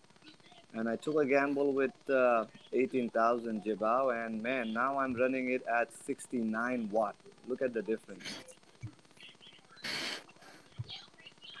you're probably getting a little less flow, but you don't mind. Oh, I'm actually not even running it to its full capacity at 55% of the speed. Are you getting the same flow that you were with the hammerhead? You had to dial the hammerhead back, right? Yes, I was controlling the hammerhead with the ball valves. Uh huh. So if you could see, I'll show you one of my ball valves right there. See how it's all open? Yeah. It used to be, I was running it, say, for example, at 25%. I This was don't. dialed all the way down. because mind you, the hammerhead, you cannot control it. It's an AC pump, right? Mm-hmm. So regardless, yeah, you can control it using the ball valve, but the power consumption you cannot control. With the DC pump, you could tone it down and you could control the power it's consuming, which is what you That's want. that's a big. That's almost a quarter. What? Wait. What did you say? Give me those numbers again. You say how many Yeah, watts? 304 watts as compared to 69 watt. That is. Wait. Let me do three. That's 1/5 of the power. Yep, that's Jeez. correct. When you do a video, man, make sure you let people know that. Make sure you Yeah, highlight that. Put it on the screen in big words and say yeah, 1/5 of the power.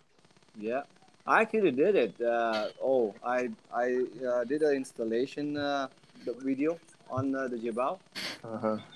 and but I'm gonna do a review in 3 months to see how this pump is doing. But this is what I did with my math, right? If you look at it, the pump comes with a 1 year warranty, right? Any manufacturer gives you a 1 year warranty, and in Canada, I have a Right, authorized stop. dealer for Jibao. Now, I spent $300 on this pump with a 1 year warranty. Which pump? It That's the Jabo. The Jabo, yeah, the Jabo Yeah. 18,000, right? In terms of Canadian dollars, 299. So we could do the math in American. Now it has a 1 year warranty, and these pumps last more than a year for sure. I have done my research. I have friends using them. Many of our reefers are using here as well. So they easily give you 2+ years, right? Even if I had to buy, worst case scenario, if this pump breaks me within a year and I go and buy a second pump, which is still under warranty, so I'm gonna get it for free, I'm still laughing and I'm still saving. And if this pump lasts me, it will pay for itself in the 10 months because you know how the Apex 832 outlet gives you the details on how much each outlet is consuming in terms of wattage. Yes. And once you key in your hydro numbers in an average, so off peak, mid peak, and the evening rate, and then you calculate the average, and when you enter it, it tells you how much per outlet you're spending money on it. On the on the Reef flow, I was spending $55 at an average per month. Now Hmm. this one, it's showing me $19. Wow. So if you look at that, I'm saving $35 a month. So in the 10 months times 10 to make it easy, it's $350. So it's actually going to pay for itself in the 10 months. Wow. You said you paid 299 Canadian, right? 299 Canadian. Yeah. The pump here. Wow. I'm just checking the US. I think it's 169 Yeah, in the US. yeah. So let me Oh, see. we pay a hefty tax here, right? The 13% that they charge us. Yeah, I know. Yes. And then the reason why I had to buy here is because of the warranty issue. The guy is an authorized dealer here for Jabal, so any parts or anything I know I'm gonna get taken care of, Here in the US, yes. That's the thing. right? Warranty. There's certain people who warranty them, Yeah, but okay. yeah. Gotcha. So Gotcha. yeah, so I calculated all thing. I'm like, okay, you know what? This is gonna pay for itself. I mean, this is a win-win situation by all means. So I'm so happy, Steve, to answer your question. I'm actually going to order a second one to keep it as a backup, just in case. Man, what I realized is we underestimate these pumps. These pumps are all so strong. We really underestimate the pumps.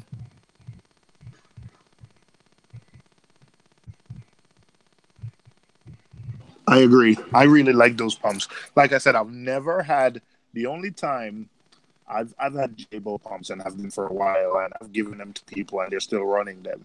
The only time I've had a Jabo pump, not the power heads pump.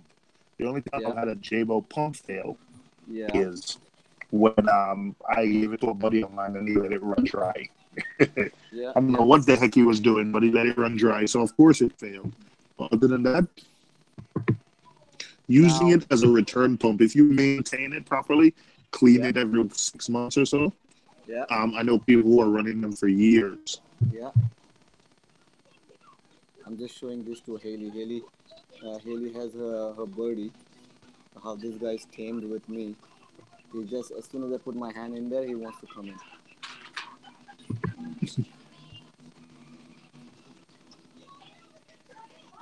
Say hi. Hi.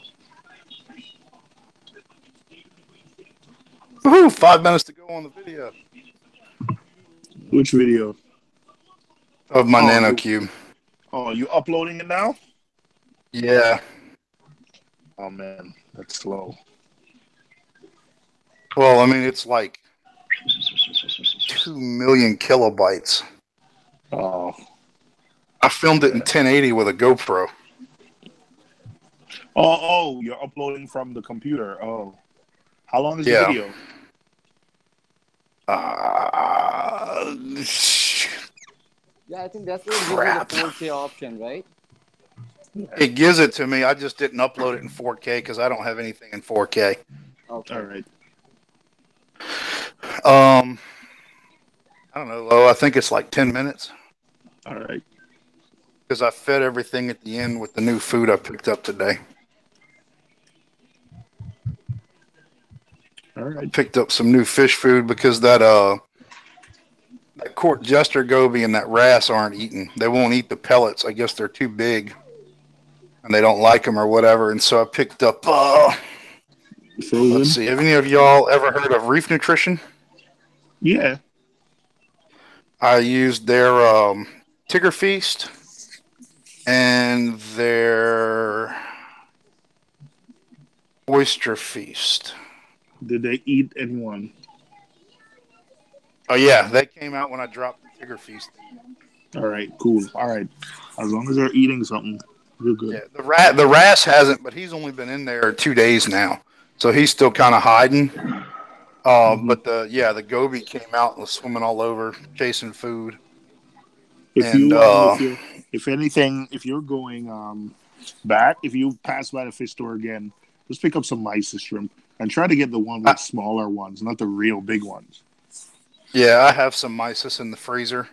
I haven't tried that yet because I can't get him out. He hides. And the clownfish is a little chunk. He'll steal everything. So I'd have to drop like half a cube of mysis in there to get it to the bottom for him.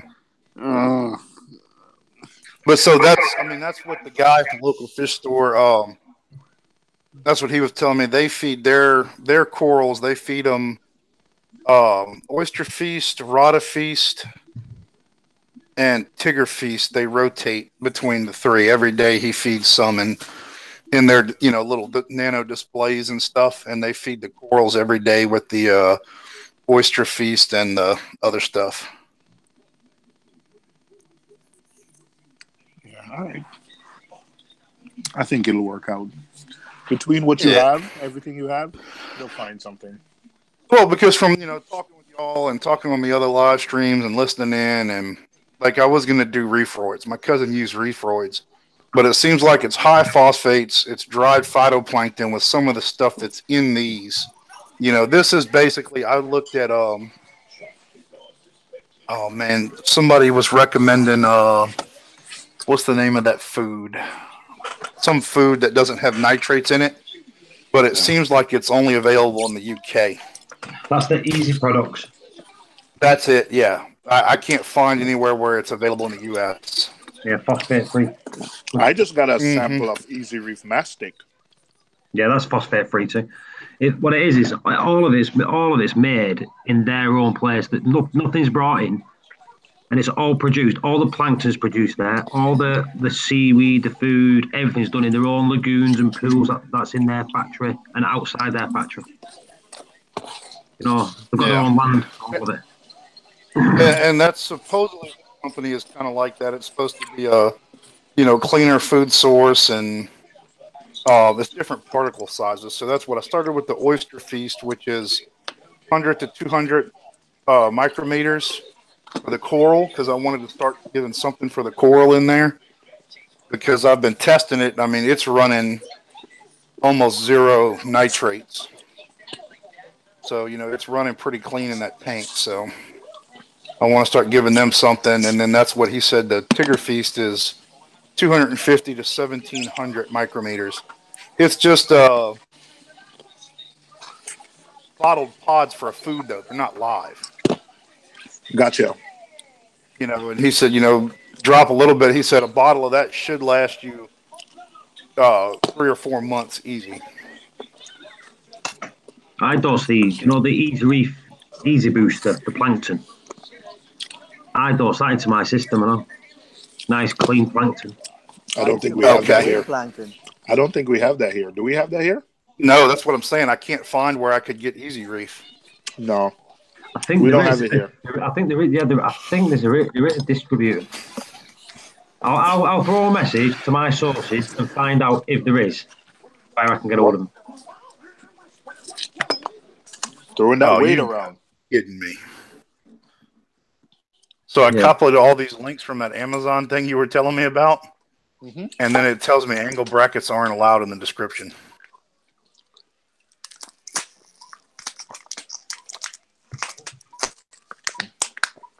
Well, in the description. Yeah, like in the description of the video, I'm trying to link all this stuff, and it will not accept the links. I wonder why. You know what you can do? Go to Bitly, or I use Google. Go to Bitly, create an account, and shorten the URLs at Bitly, and then put the shortened URLs in your. So you're gonna get a link. You're gonna get a link from Bitly that's just like 10, 15 characters, and you can put that into the description. And that way, another thing, if you create a Bitly or a Google link shortener account, you can see how many. Even if you don't make any sales, you can log back into your account and see how many people are clicking on your links. Oh yeah, so you'll be able to say, oh, this got 4 links, this got 4 clicks, this got 5 clicks, this got 10 clicks.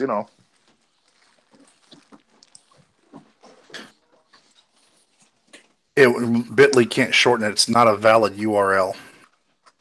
All right, then I think probably you copied something wrong. I'm gonna guess and say yeah. Let's see.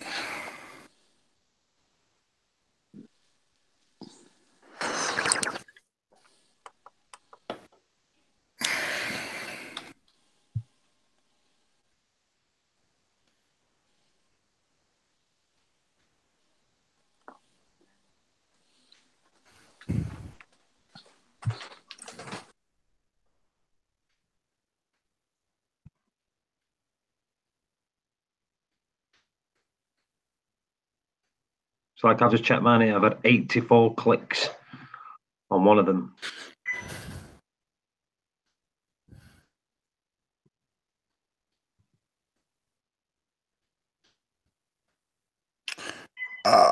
There we go.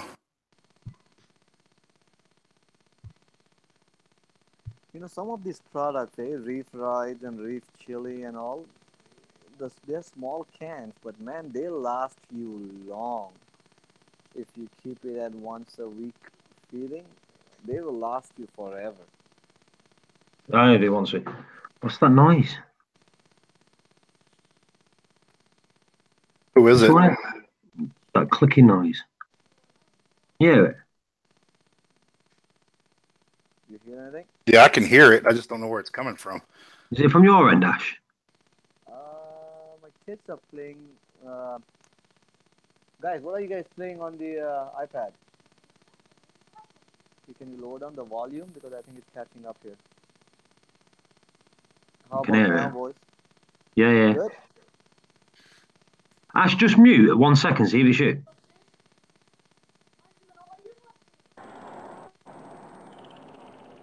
Hey guys, I just want to pop in real fast and let y'all know that Coral View distributes Easy Reef stuff here in the U.S.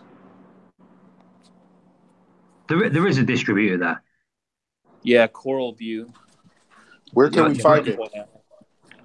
So if you just go to coralview.com, and that's coral and then VUE.com, Mm-hmm. they're basically the distributor for like anything foreign. So they do all the Reef Octopus stuff, Abiz, the KH Guardian, Easy Reef. They do everything that's not a U.S. product, pretty much. Because I ordered some mastic from Coral View a couple months ago, so they'll carry all the Easy Reef products here in the U.S. Good to know. How much does that cost you for the mastic? Oh, man, I don't even remember, Paul. It was very reasonable. I don't remember what it was, but it wasn't like crazy expensive. Right. I'll say what I'll do. I'm positive there is a distributor somewhere, because when I spoke to him about it, he said it is over there. In fact, Yeah, I'll text the owner now. I know the owner anyway of Easy Reef, so. Gotcha. Yeah, because I was at MACNA, and the Easy Reef, one of the guys from Easy Reef was there. Was it George? I don't remember. I think he was a German guy, maybe. Yeah, it might be George. Might be the owner. And he was there at the Coral View booth, so they've like partnered up. I guess they made it official at around MACNA last year. So I was talking to him about it, but that's how I found out that Coral View distributes their stuff.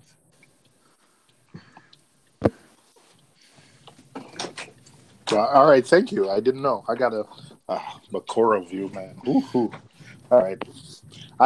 Coral View carries everything, pretty much. Yeah. How's the Miracle Mud going? Man, so far so good. It was a complete disaster. I don't know if you watched that video that I put out or not, but I've not watched any of the last few days. Dude, so I've got a 4-foot tall reactor. I've got a big reactor. And 4 foot tall? I dumped that in. Yeah, 4 foot tall. It's huge. And I dumped in that whole 10-pound bag. And after I got it going, there's so much weight from all that mud that like no water made it through at all. So I had to dump the whole thing out and start over again. It's made a huge mess. But like literally, my tank looked like chocolate milk.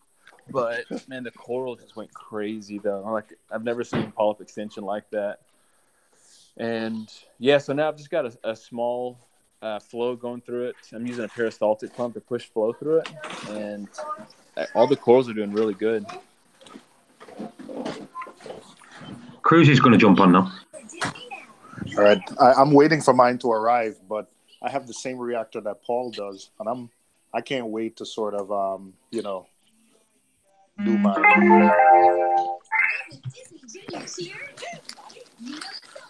Yeah. Oh, I think you'll love it, man. Because I wasn't really sure, because I've got almost 700 gallons of water in my tank, so I wasn't real sure like what to expect from it. But I can say definitively that I'm getting a lot more polyp extension than I did before. So I like it. See, that's what we want. If I say it's a cleaner way, and one of the easiest ways to change Miracle Mud in your system. Yeah, because for 700 gallons of water, you would need $1,000 worth of Miracle Mud, and so I'd rather change out 5 pounds, 6 pounds, something like that every 2 or 3 months, and just do it that way instead of having to put that full amount in at one time. Yeah, do it like I said, going through the testing that we've been doing. Like I said, obviously it goes off the size of the amount of water you've got in your system, the amount of corals that you've got. But working it out, we're talking 3 or 4 months, to be changing it. See, and that's good, because that's kind of what I guessed, but I had no idea. Really, that's good to know. Yeah, Cruz is here now. Hey, Cruz, Jay, we're I on was the watching your video with a 4-foot reactor. Yeah, it's pretty serious. Hey, we said the magic word, just like rubbing a genie bottle. We said Miracle Mud, bam, Cruz just appears. Oh, we lost them. Yeah, Hello? we're saying a Cruz. We're changing it about every 3 or 4 months. Would you say that's about right? Yeah, using it in a reactor 3 or 4 months utilization rate for that. So here's mine. So you can just like mine is just barely moving, but Yep. that's probably about because down here is a filter sponge, so it's probably about 14 inches of diameter reactor. Uh-huh. So it seems like it's Yep. working well so far. Nope, I'm still here. Seymour, I've muted you because you was making a hell of a noise. Yeah, it's Yeah, so muted. you have 14 inches in a 4-inch canister, basically. Yeah. Wow, that's So a yeah, full and 10 it worked pounds, out huh? to. Actually, no, because I was telling Paul I tried the full 10 pounds, and it was I guess it was so dense and so heavy that I could get zero flow going through there. Do you know what? Gotcha. I should have actually said that because we've actually tested it, haven't we, Cruz? It's been tested with a lot and a less and a less and a less, and we come to it where, like I said, just over a quarter of a reactor is enough. You know what I mean? Yep. So Yes. we did And you work had it said out. that. I didn't say that. Yeah, I should have because said I'd that. asked you about that a week or two ago on your stream, and my thought is like more is always better, pretty much. That is never the case, but I never learned my lesson. Yeah. But Well, I mean, you could always do it the reverse. Do you know what I'm saying? Where you could actually utilize the gravity to pull it through the mud and trickle out the water. You could do that as well. so what I'm doing right now, because I'm actually because I use a Masterflex like dialysis peristaltic pump. Yep. And I'm pushing because I've got a really big, like a 2-foot sulfur reactor, and so I want like constant steady flow. So I'm actually using that same line, but I'm going to double up that pump, and I'm going to have it to where I create a suction and pull water, like you're saying, pull water through instead of pushing it. And that way, if that mud ever clogs up, it won't like blow the reactor. It'll just it creates a vacuum instead. Yep, you'll see the tube collapse on itself first. Right. Yeah. Exactly. Yep. I'd rather create a vacuum in general in reactors. If some gets clogged, usually you'll have a leak. Yep. Exactly. You see what I've done on top of my, I put filter floss. Have you put filter floss at the top of it? Say that. Yep, filter floss. Yes. Yeah. See, the thing is, yours is that big. The water might not be able to like flow the mud out, but because ours are so small, I think the filter floss is a definite. But like I said, the tall reactor, I don't think you would need it. Yep. It's after that initial cloud, because obviously when you put it in, it's all stirred up and it's in the water column. But after like the first hour, it cleared up, and honestly, there's the mud is just like GFO, like it's heavier than the water flow, so it just stays at the bottom like GFO does. Yep. Yeah. Yep. See, I like it. I like it going in the water. That glitter you get. Yeah. You notice that the water, like after you get the initial puff, that initial puff of mud, after that, the water just stays clear after that. Yeah, exactly. Because I finished up at probably 1 a.m. And yeah, like I had that whole 10 pounds in that 4-foot reactor, and it was all screwed up. So I dumped the entire thing into a bucket and put about, I don't know, 5/8 of that 10-pound bag back in the reactor. And I just dumped the rest of it into a pail inside my little tray inside the refugium. Dumped all of it, man. Like literally my 500-gallon tank looked like someone just poured the chocolate milk and filled the whole thing up. Yeah, but you notice that the polyps on your coral, the polyps all came out when that happened. Yeah. I'll be honest, I did not believe you guys when you were saying it, but I saw it for myself. It's true. They love it. Yep. And the next morning, water was crystal clear again, right? Yeah. Yeah. Not a sign of any of it, which is crazy. Yeah. See, a lot of people, when they're utilizing a different mud, they go, "Oh yeah, well, I utilized Miracle Mud and it clouded up my tank for a week." Well, it probably wasn't Miracle Mud. You know what I'm saying? Yeah, definitely so. Because I mean, You seen Rotter Reef? You saw Rotter Reef just freaking mix the hell out of it, dump the entire freaking thing in his freaking sump and started pumping. And kind of like what you said, it looked like freaking Ovaltine. Exactly. But then the next day, everything was fat, happy. All the freaking corals were out, all the polyps were out, and the water was crystal clear. It acts. Honestly, it acts like a flocculent. I've never had polyp extension like I had this week since I've been running it, so I'm sold on it. Yeah, there's a little bit of miracle in there. I like to hear that. Yeah. And DM. What's up, DM, Chris? Everybody? Doing good, man. Doing good. DM's on as well, right? Yeah, I'm here. I'm gonna start doing it. I'm gonna start doing the Paul method. Okay. I got more. DM. I got more Chato than I know what to do with in my macro display. Awesome. It's grown probably 50 times faster than the one underneath my system. Sweet. Yeah, it's I could show you too. I could show everybody. Like I got literally a 40-gallon like bow front, and I have macroalgae coming. But anyways, it's the whole thing is completely filled with Chato. Let's see it, DM. Yep. All right. I got more. I want to see this stuff. I got more stuff than I know. Hold on, let me flip it. Let me turn on my radiance though. Hold on.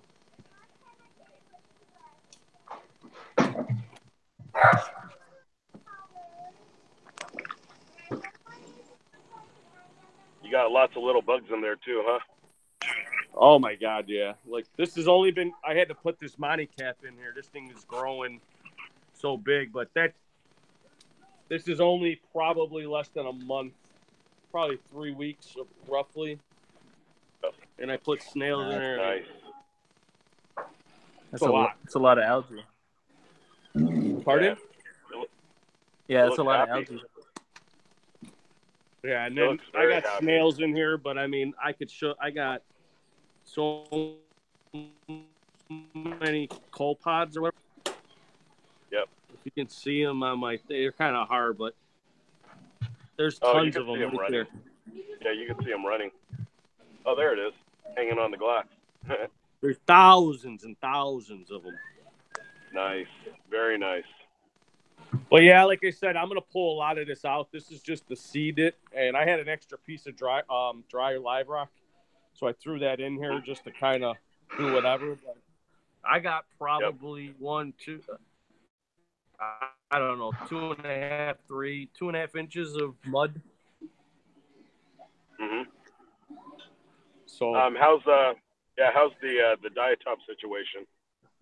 I stirred it today, so here you can still see, like, you know what it is though. I think I mean I feed heavily, but I think it's from my metal halides or something. I mean, maybe I'm leaving them on too long, like the blue lights, because I work nights, and when I come home, I like to stare at the tank for a little bit, and I'm guilty of that too. so I think the blue.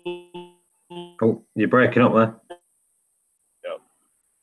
Well, yeah, the snow's coming down really, really bad over here, Paul. That bad, yeah. I have to come in. Well, yeah, it's coming along, man. The fish tank is good. I mean, you guys don't see them, but I got a lot of scratch. I mean, this is an acrylic tank, but I took all the paint off of this. Yeah. Just because I want to be able to look through here. Yeah. No, it looks good though, DM. You can't see the scratches. Yeah, not on here anyways. Not with the phone. But yeah, man, I couldn't be happier. Like, the mud is working for me. I mean, and this big old pink millie, there's a piece of nori stuck to it, but this thing is so it's colored up so much more since I've had it. Mm-hmm. And a lot darker pinks, a little bit more. Yeah, the skeleton was a little bleached out because the guy that had it, obviously he didn't know what he was doing or something. I don't know, but but now it's starting to color up Look really better. nice. That's the yellowest wrasse I ever seen in my life. I mean, look how yellow that guy. I mean, he is. If he gets any more yellower, he might as well be the sun. Yeah. What kind of wrasse is it? It's a chorus. Yellow chorus. Yellow chorus wrasse. Oh, he's pretty though. I've got a quick. All my fish. Oh, sorry. No, I'm sorry, Paul. Go ahead, bud. I've got a question here. This is from Steve. Ask Cruz if the sparkles in Miracle Mud is quartz silvers like silica.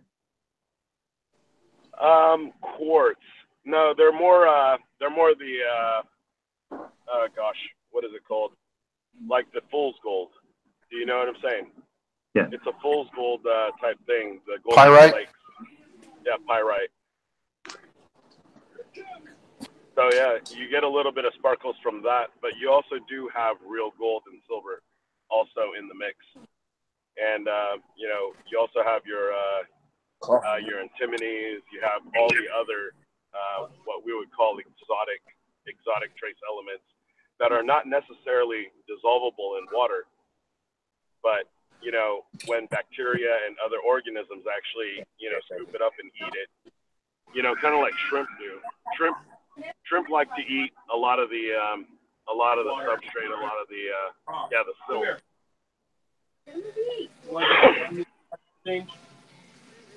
So, in doing so, all these little plankton, they eat the mud, and then in turn they get eaten. Wow, hold on. Yeah, and then in turn, the fish and everything else eat the copepods and the zooplankton, and a lot of the filter feeders do as well. And what the undissolvable minerals do is that they actually help in digestion and metabolism. Kind of like what is it called? Some of the metals are actually transport mechanisms in metabolism, not necessarily utilized in digestion, but it helps with the digestion and metabolism of the organism. One of the most the more common one, like iron, for instance, it carries oxygen, even though it's not truly utilized by the body. It doesn't get dissolved into the body. The iron ion actually is utilized as a carrier, as opposed to being incorporated into the body of the organism. So yeah, there's a lot of minerals that don't necessarily dissolve in the water, that are actually eaten by the zooplankton, the bacterioplankton, and also carried by the phytoplankton to the rest of the system. And then it gets incorporated into the overall food chain. So a little bit more science than I wanted to get into. You there? Yeah, I'm here. When you use the miracle mud in your reactor, so when you replenish or when you replace it, do you remove everything out and replace it, or you just take part out and add part more? No, I take the whole lot out. Okay, so everything is out. I get it all out, empty in the bin, all fresh. Okay. Exactly. In the reactor, that's how you would do it. But with the miracle mud tray, you would take out the 30%. Do it a third at a time. Okay. So it pretty much exhausts pretty fast in the reactor, Cruz? Yeah, it gets exhausted in the reactor because all you're utilizing the reactor for is the remineralization. Whatever is actually dissolvable in the water that's actually soluble, that's what you're pushing through in the reactor. So there's a lot of good stuff that is dissolved. People tell you that they're miracle mud. They're wasting their miracle mud. Do you know what I'm saying? Yeah. It's you don't rinse it, as a prep. You leave a lot of that water in, or you pour it back in the way that Paul does. Mm-hmm. So, Paul, whenever you said that through your testing, y'all figured out the 3 or 4 months was the lifespan of a reactor, how did y'all test that? The way that we figured it'll be 3 to 4 months is based on weight. Yeah, and basically looking at the system at the same time and all.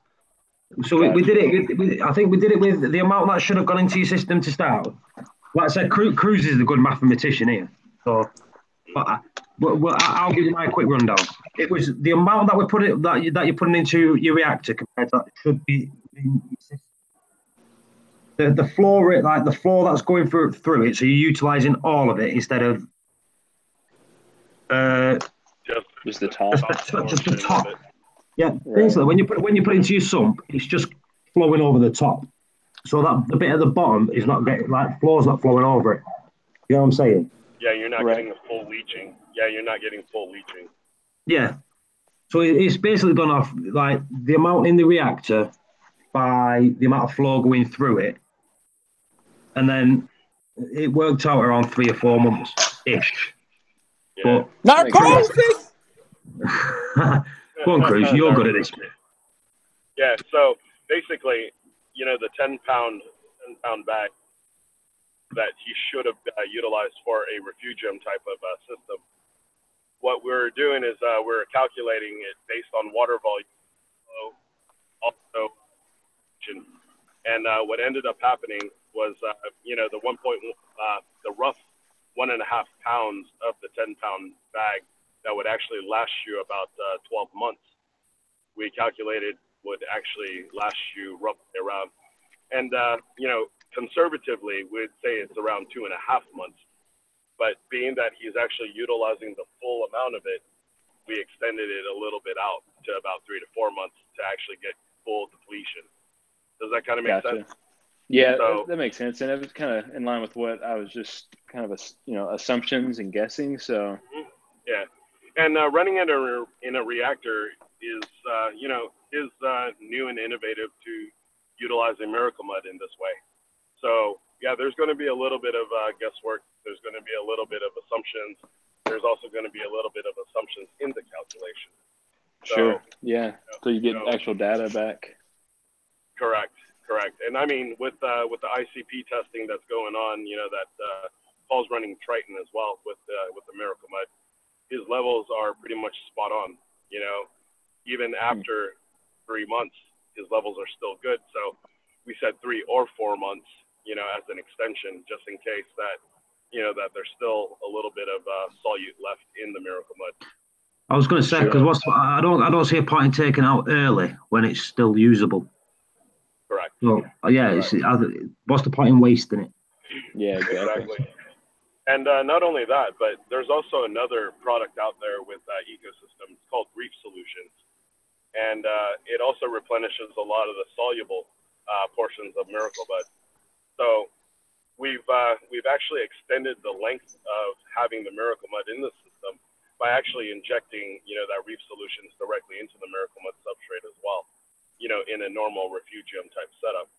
So the whole replace your mud in 2.5 years, that's only if you're not supplementing it with the Reef Solutions. Gotcha. I've used the Reef Solutions and all. Exactly, and also utilizing the Triton and all these other additives and supplementation, they do add back to the Miracle Mud and extend its useful life. So don't think that you'd have to immediately pull it out after a year and then have to change out a third of it. I mean, I would love, if I was the manufacturer, I would say great, go for it. But I'm letting you know that you have time between the estimated useful life of Miracle Mud utilized by itself versus Miracle Mud supplemented with other trace elements. So do y'all think there's much of a risk of channeling when using a reactor and like not utilizing the full diameter of what's in a reactor? That's a good question. Because looking at mine, I showed on a video a minute ago, like only that top like 1/4 inch is moving, but it's moving all the way around. So I'm getting full flow, around the diameter of the reactor. And so, I don't know, like GFO with a larger grain something, it seems like you'd have more risk of that. But this stuff is so fine, I just don't see channels being able to be made in it, but I don't know. Yeah, well, I mean, even with the channeling, you still get leaching. You know what I'm saying? You get the osmotic transfer and the osmotic leaching from even the Okay. outside of the media. So where there's low concentration, like say you channel straight through the middle, through the middle 1 inch, Right. the concentration in the middle is going to be so low that there's going to be a natural flow of nutrients and minerals and other solubles that would actually go towards that channel, and it would actually migrate. It's kind of like perfume. You spray perfume in a corner of a room, and then over time it spreads out. And that's Sure. basically the premise of Miracle Mud, is that you do get that leaching over time. And the thing And is that something water. else. Yeah, go ahead. Oh, sorry to interrupt. Something else, just because, like, obviously, I've proved to myself that there is no risk of getting all the sediment in your system. So maybe like halfway through that 3-month point, like just literally turn the reactor upside down and dump it and put it back just to kind of shake the whole thing up and just stir the full contents, I don't know. I mean, and then let it settle out again. Yeah, exactly. I mean, the only risk of that. What's that? What I've been doing with that, I'll turn my pump off on the reactor, and I'll turn it off, like turn it on, turn it off, turn it on. Do you know, so it's getting that like flow, like pushing up and down, like giving it that little shake. Yeah. So I've done. Yeah, I do that, and I still do that now. Makes sense. Yeah. So I'll get it to pulse. It's giving it a little shake with the water. Yeah. So yeah, with yours, that's doing the same thing I'm talking about. I don't think with a peristaltic pump, I wouldn't be able to get that much flow. So I may just physically turn mine, but yeah, it'd be doing the same thing as what you're talking about. You could get a big stick in there and stick it in the Miracle Mud and give it a little twizzle around. That'd do it, wouldn't it? Can't beat the good old fashioned turning it upside down. Yeah. Well, I say that'll do the trick. Yeah, what I've noticed for the heck of it. Like I say, I've got the sponge at the bottom that come with a reactor. Right. That, I'd say, knocking on the 3-month period, that seems to get blocked at the bottom. You know what I mean? That makes sense. So that like to me that's an indicator when it starts getting blocked up. That's when things are starting to drop. Within it. So I'm thinking. Right. And like I said, I've been doing it. It's about 12 months. I've been doing it. About 12 months. Yeah, 12 in the reactor. Yeah. So like I said, I didn't know you were doing it that long. Yeah. So, like I said, a lot of people know about it in a long time. Yeah. Last year.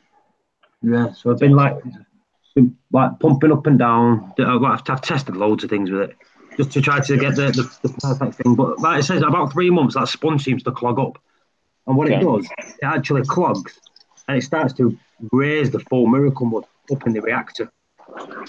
Well, here is my question. Do you let your battery on your phone die, or do you plug it in when it's like, hey, it's halfway down, I might as well plug it in now? I always wait for it to die. I plug it in.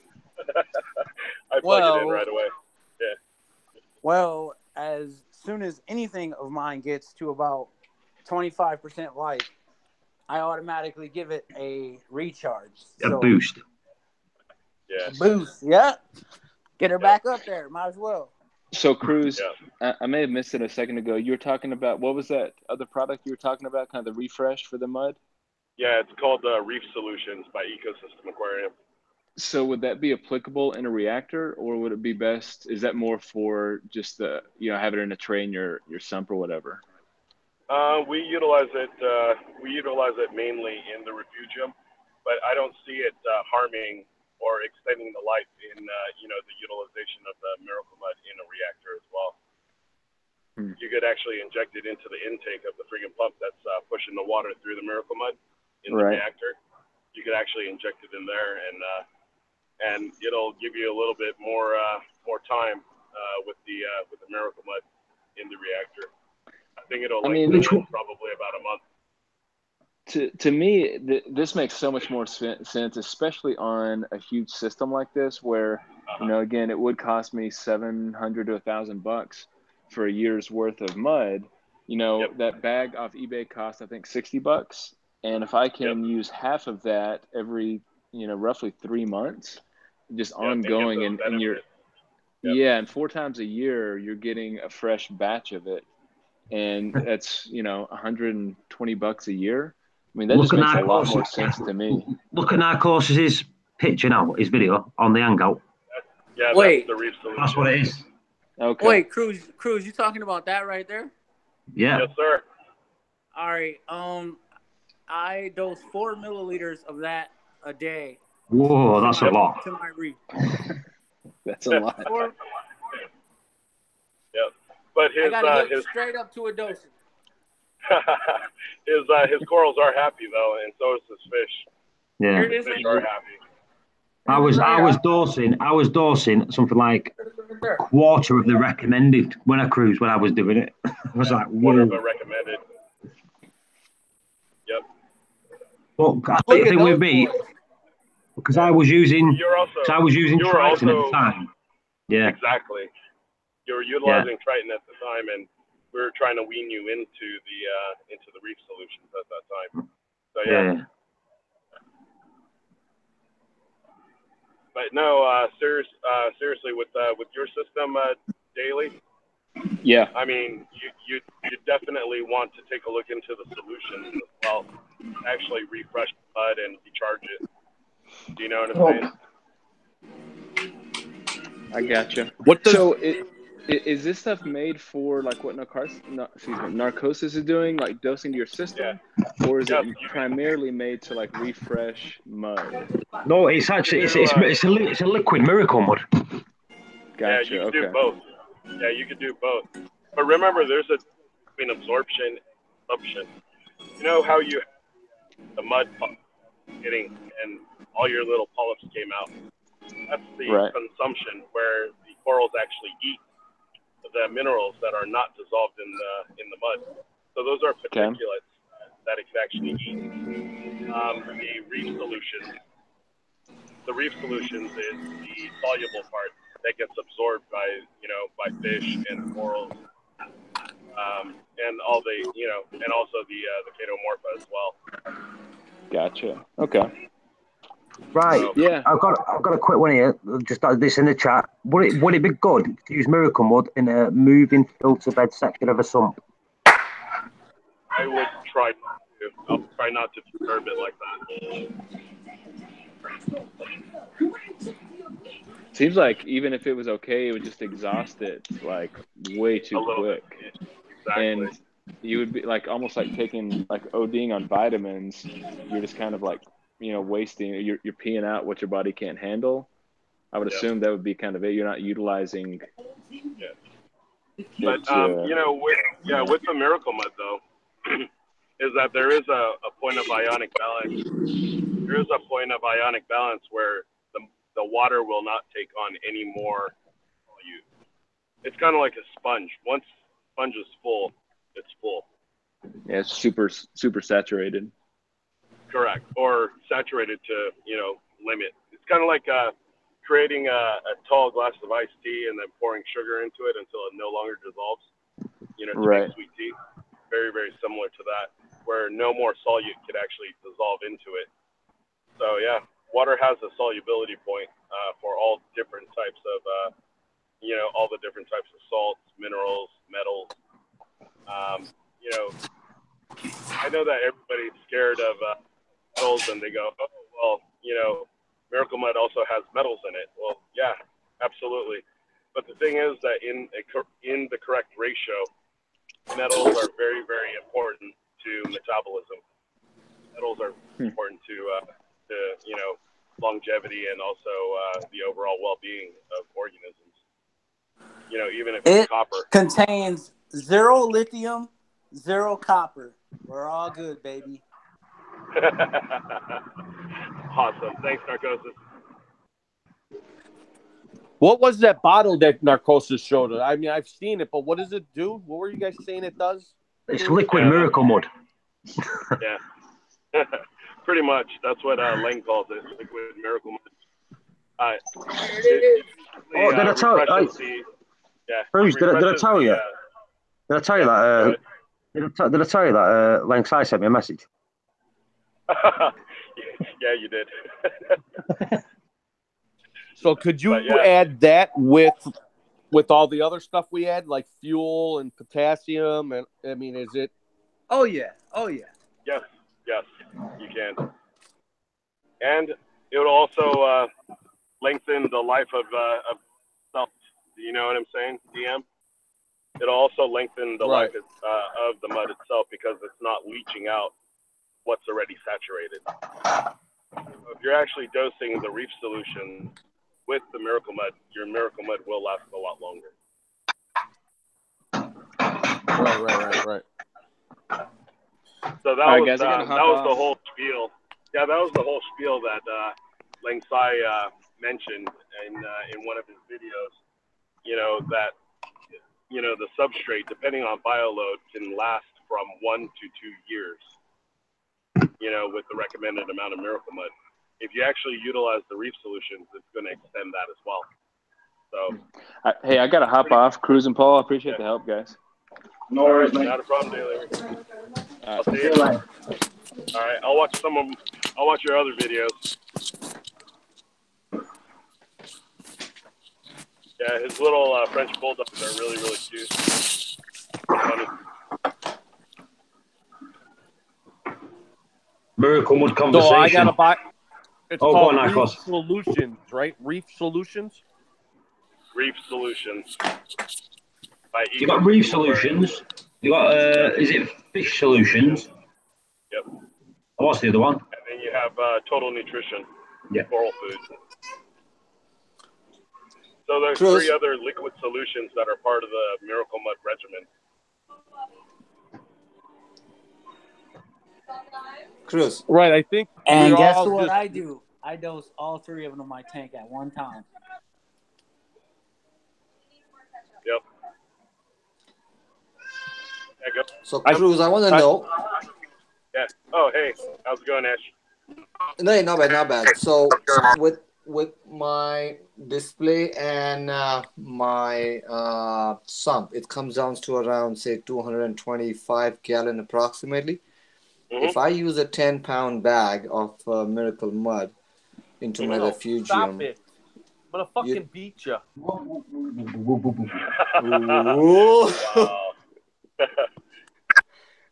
Oh boy. Yeah.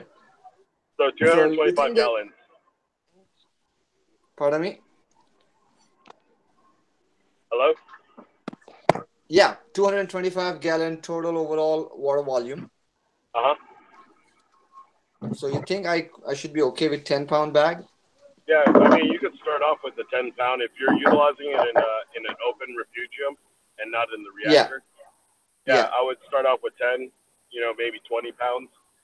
And and then probably in about 4 to 5 months, go ahead and add another 10 to 20 pounds, and you should be out there. You should be at a good good stopping point at 40 pounds. Okay, good to know. Yep. It's typically 1 pound per 5 gallons of water. Oh, okay. So that's and then the you rule just of thumb. change it, every year? Yeah, you could replace it or a third of it after a year. Okay. So when you actually take a look at the overall cost of Miracle Mud to any other, trace element supplements, it actually is pretty cheap. It's just the initial investment. The initial investment seems like it's a lot of money. Yeah. But the overall benefits and being able to harvest Cato, being able to harvest a lot of the macroalgae, and selling it back to the LFS as credit, you actually make your money back. Yeah. Very, very quickly. And not only that, but and not only that, but also the copepod and amphipod supplements that you've seen in DM. It actually feeds the system for you. When the copepods and amphipods go into the main display tank. So you're also saving money from not having to buy copepods and amphipods all the time. Yeah. No, I'm thinking of putting trays into my refugium. I got a big refugium, 36 gallon in my long sump. So and you've seen how Devin got his, right? How he kind of stacked them. Devin Rich. On a tray. Yeah, he has them in a tray and he stacked them. Yeah. So Hey, you could actually Truth. utilize. Yeah, go ahead. I Hello? was wondering. Yeah, can you hear me? Yeah. I gotta go. Oh, you're breaking up really bad. He's muted. Okay. I think he muted Me, himself. I just filled my bottom of my display tank. Yep. With about 2 inches, right, DM? Some spots are a little bit more, but yeah, I mean, Yeah, it doesn't 30 have pounds. to be Yeah, exact. every bit of 2 inches, every bit. Yep. You don't have to be totally exact with the 1.5 inches, 2 inches. You know, it'll be just fine. Yeah, in like 5 months, I want to add another. I'm going to add some more. Awesome. But I mean, you're noticing a lot of polyp extension. You're noticing a lot of nub growth on your branches. Oh yeah, my SPS. I got more growth and more encrusting now. Like I said, I've had it up now for a little over a month with the Miracle Mud, and all of even my amphipods, and like I showed you, they're reproducing like I didn't even. Like I said, I started that tank with just a little bit of chaeto, about the size of like a tennis ball. Yep. And I got more aquatic life in there than I don't even know how I even got there, to be truthfully honest with you. Can you see phytoplankton? What you, Jim, and actually seeing all this activity, all the life, cleaning up the detritus, going around in freaking Cato and cleaning up a lot of the other, uneaten food and stuff like that. Pretty cool. Yeah, Sometimes I find it a little bit. Sometimes I find it a little bit more entertaining than even watching the main system. You know what I'm saying?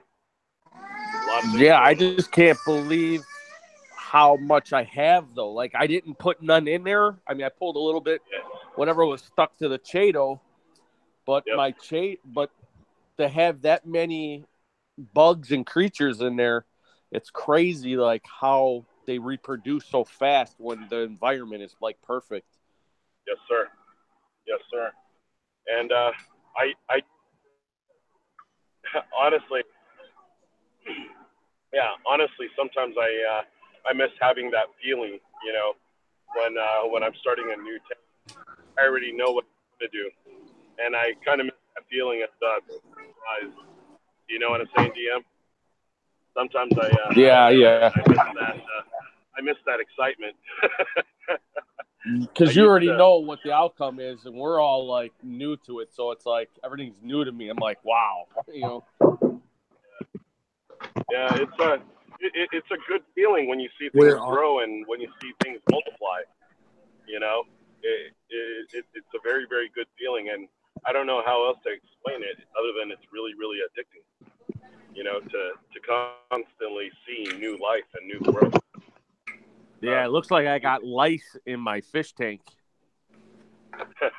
Billions and billions of little bugs, and they're fighting with each other. Some look like they're pregnant. Yep. It's crazy. Yep, chasing each other, friggin' going in one hole, coming out the other. Pretty cool. Now, what do amphipods do? Amphipods, they eat detritus.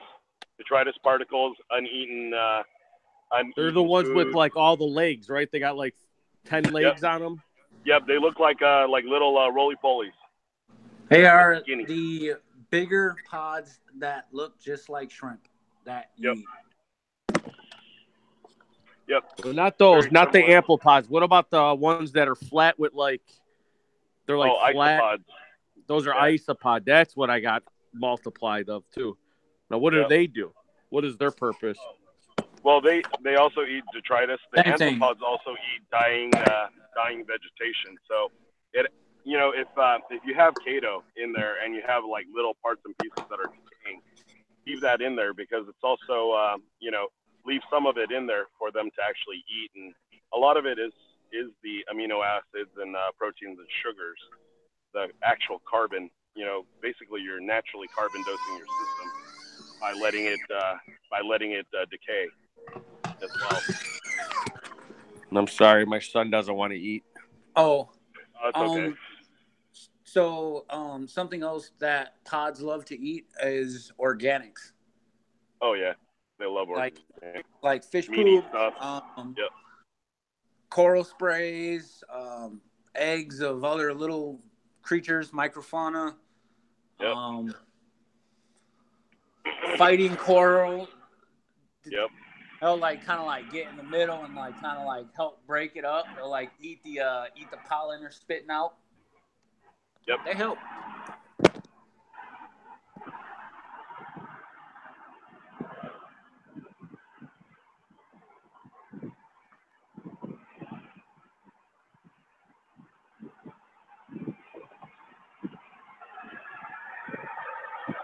Yep. Can you hear me, guys? Yep. Just went quiet. Yeah, we can hear you now. I mean, you might have cut out for a minute because you did kind of go silent. Okay. Yeah. Yeah. So, anyways, it's snowing pretty bad over here. If you guys are over here in northern Illinois or in the northern Midwest, be careful when you're driving. There's going to be a lot of snow and no plows until the snow stops. 10 inches. Yep, and well, they said 8 to 18, depending on lake effect too. So be careful, and you might want to prime up your generators just in case. You know, prime up the generator. Sure actually can turn. Yeah, prime it up. Who does that? I do. I'm freaking anal about that. I want to make sure that all my equipment works. For what, man? For what? If the power goes out, they'll survive. Doesn't snow. I got my bubbler. Yeah, I got my bubbler as well. Well, something that I got is a gravity-fed calcium reactor, so we're all good, man. There ain't no power on that sucker. Nice. Lucky. But yeah, for anybody else, if they have a generator, go ahead and prime it up before tonight, just to get ready. We'll be looking to get 1/8 of an inch of snow. 1/8? Yeah. Wow. The entire friggin' UK island's gonna shut down. That's bad. That's bad round here. 1/8. Yep, that's bad. Everybody's slipping and sliding. Exactly. All right. Well. Are you on? I just pulling into the driveway right now. No worries. Trust me, half of these people would be clueless if they got over 4 inches of snow how to drive in it. Yep. Like I said, over here, as soon as it's a little bit of snow, the country shuts down. I'm not even joking. Yeah, it's that bad. It's that crazy. bad. But... So, are you going now? Yeah, are you going? Yep. Yeah, I'm gonna check out. Be safe, everybody. Stay warm. I'll talk to you soon. Yep, no worries. I'll speak to you tomorrow. No, don't cruise. All right. I'll see you. All right. See you in a bit. Cheers. Cheers for jumping in. Bye bye. All right. Where's Seymour gone?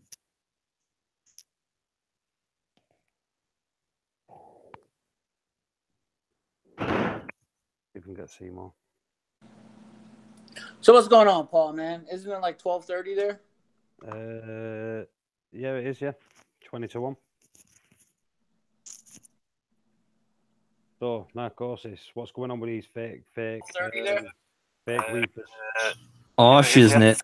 20 to 1.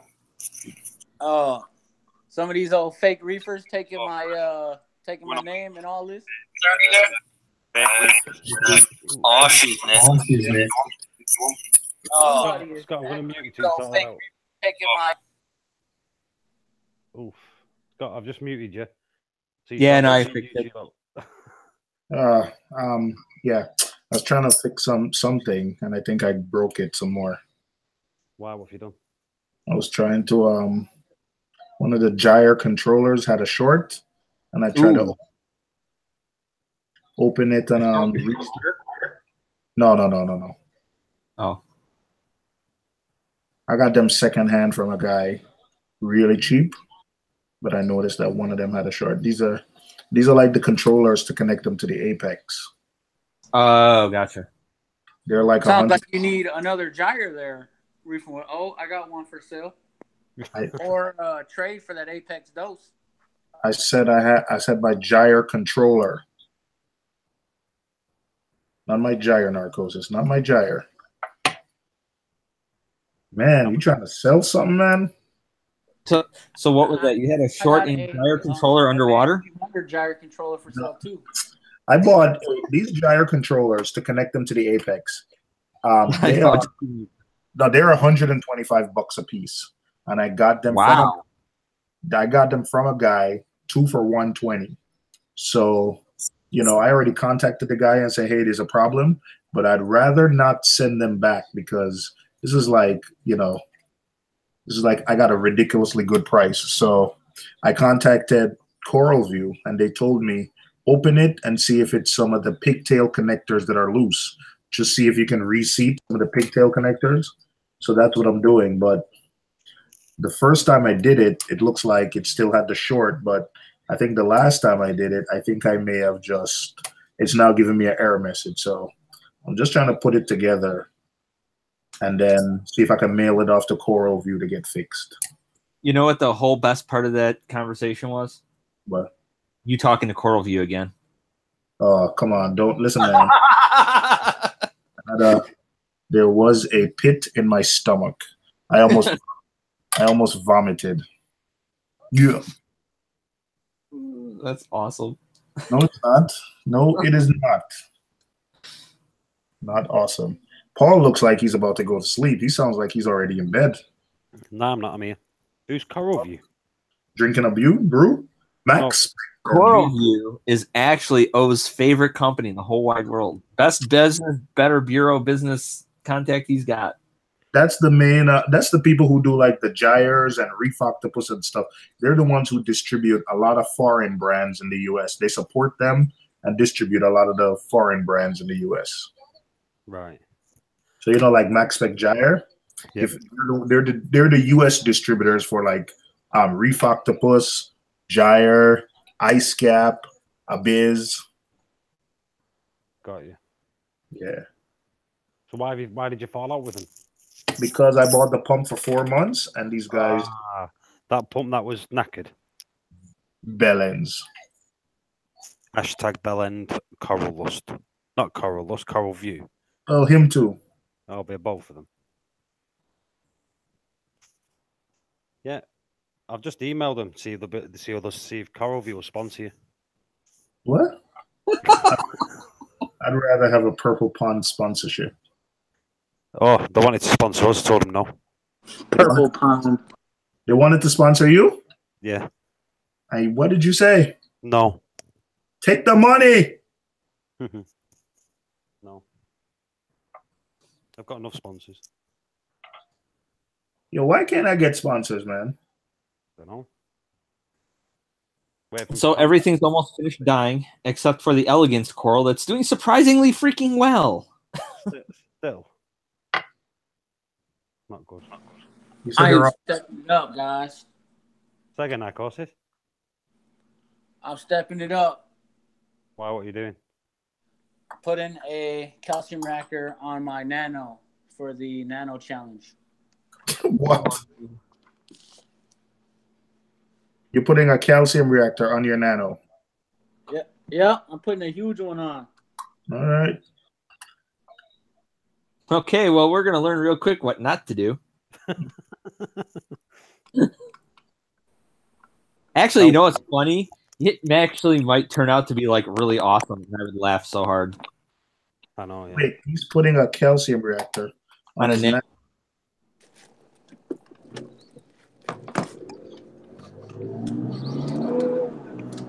But wouldn't it be actually really freaky if it turns out that even though there's a pH drop from the CO2, the alkalinity is enough to keep his pH really good, and he has like amazing growth? Yeah. Never know till he does it. Oh. Let me know how it works out for you, Narcosis. Is that Pelfrey? What's up, man? What's up? Are you away from the FBI office? Yeah, I'm going to Dairy Queen and get a blizzard. You're having a blizzard in Wait, you work for the? Why were you at the FBI office? Works for the feds, man. Oh, really? Yeah. Dude, how about them memos? Okay, I'm gonna say I'll be back. Ask all today. I'll be back. Hey, Pelfrey, how's them memos, man? I'm not getting. Somebody deleted them out of my email. Oh, well, as long as you don't delete the texts, you should be all right.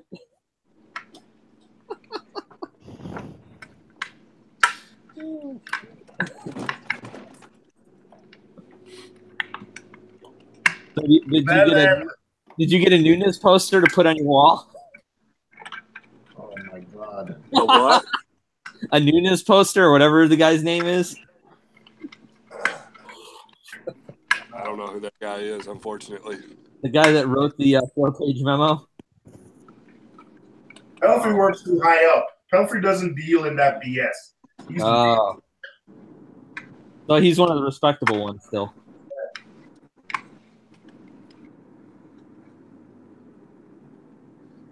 When I'm at work, I'm at work. I'm not there to make no friends. There you go. That's the best way.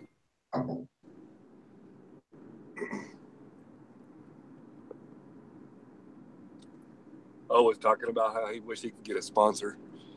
Oh, crap. All these text messages, those were all from work today. I forgot to charge my phone. Oops. My bad.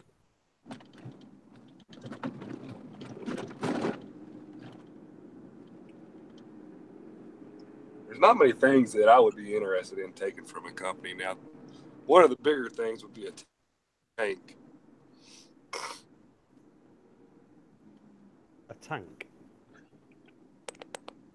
Yeah, I would consider a tank from certain companies. Yeah, Pelfrey. So a company, I can't reveal now,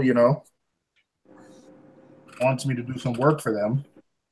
So, a tank came up, but I'm like, nah, I'd rather have the money. Well, they want done. Because it depends on how much work is involved. Yeah, I really want the money. Is it worth the tank and then sell the tank, or is it worth the money? No, I want the money. If I get anything close to the equivalent of what the tank is worth, then I want the money. Oh, dang, they must have been giving you a Reef Savvy tank. A nice tank. Of course, I can't reveal anything publicly, but I'll PM you privately.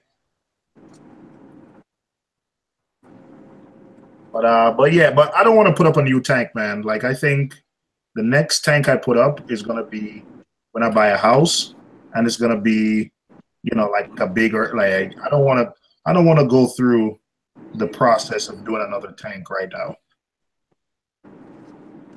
No, you just put in a new sump. Yep. Yeah. And didn't you say you gave away the reefer sump? Yep. Dave has it. So there you go. I mean, otherwise you could have sold the reefer sump with the reefer and then sold the Triton sump, but now it's stuck with it. You know what? You're a smart man. But you see, I don't think that far ahead. Dave, be careful. He wants his sump back. No. Yeah. No. Dave, Dave. Nah, Dave. Nope. Dave, I'm good. No new tank. No new tank at all. Nah, man.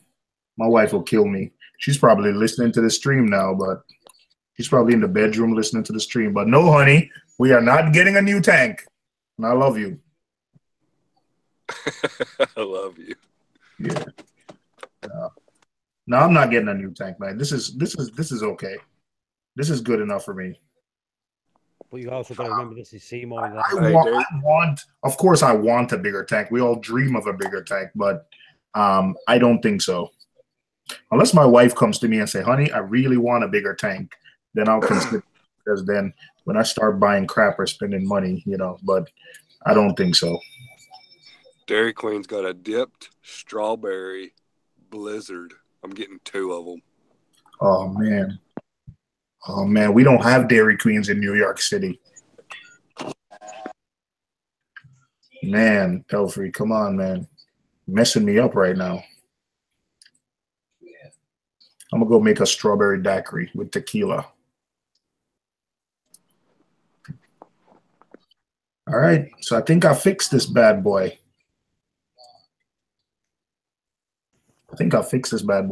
But seriously though, Pelfrey, I have the Gyre controllers, and I have the ice cap controllers, and I programmed the program that CJ did, and believe me, I was surprised. It was almost dead on. I would say it's for $290 less, it gets you 90% of the way, 95% of the way there. So hats off to CJ, man. What was the last part of that? No, I was saying these ice cap modules, I got them from a guy cheap, $60 for 2 of them. But CJ's program that he created actually does like 90% of what this does. And for $290 less. So yeah, I think CJ's program is awesome. It was a pain in the ass to program, but still. That's why I typed it up on an Excel sheet and I implemented it last night. If I didn't have it typed out like that, the night before I messed with it for like an hour, and I kept messing up and having to go back, and kept forgetting what I was doing, what number was on A.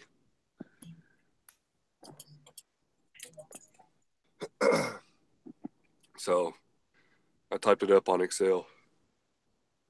Right now my tank is whipping around. It's whipping, as Rico says, it's whipping. I like mine. I really do like mine. I like it.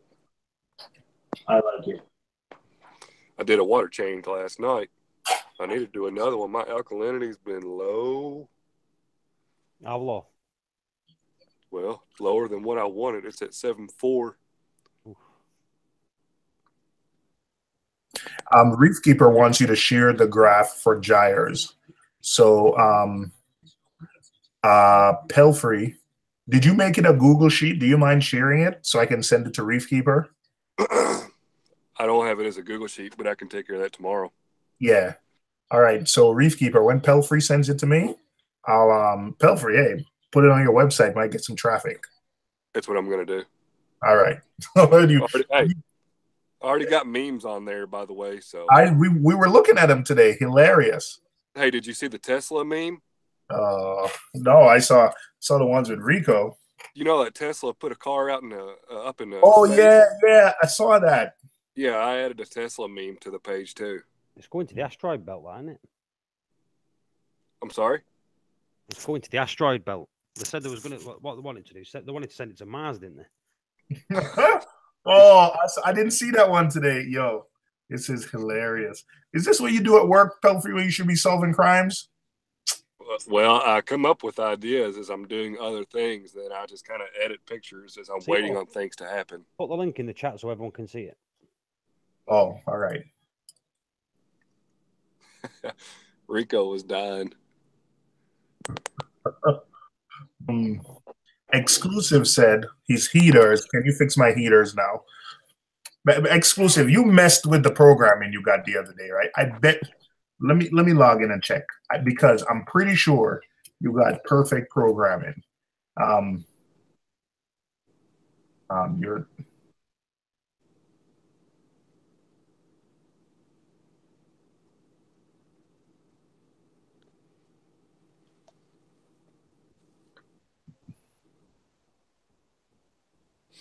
Yeah, man. Right. People were wanting the memes, so they loved them the last time I did them. Okay, listen, exclusive. I'm an expert at computers. I checked your change log. You've been messing with the programming for the heaters. Like, like, don't lie to the feds, man. Don't lie to the feds. I see you. You've been messing with it. There's an event log on everything. What is happening? Who's that?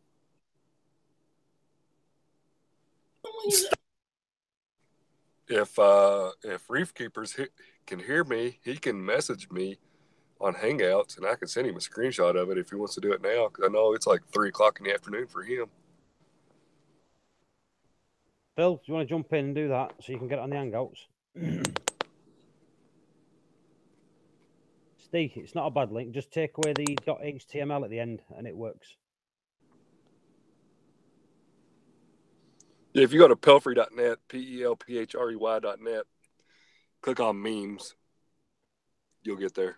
There's only 2 pages on the whole site, so. I've just seen them.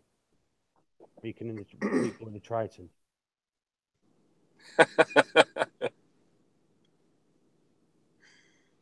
He loved the biopellet one. Every successful retech needs biopellets or uses biopellets.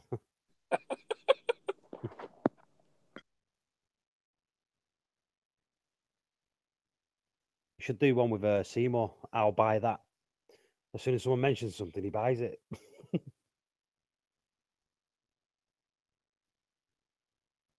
Or I'm not going to change anything. The day after he changes something. He knows I'm right. He'll be listening.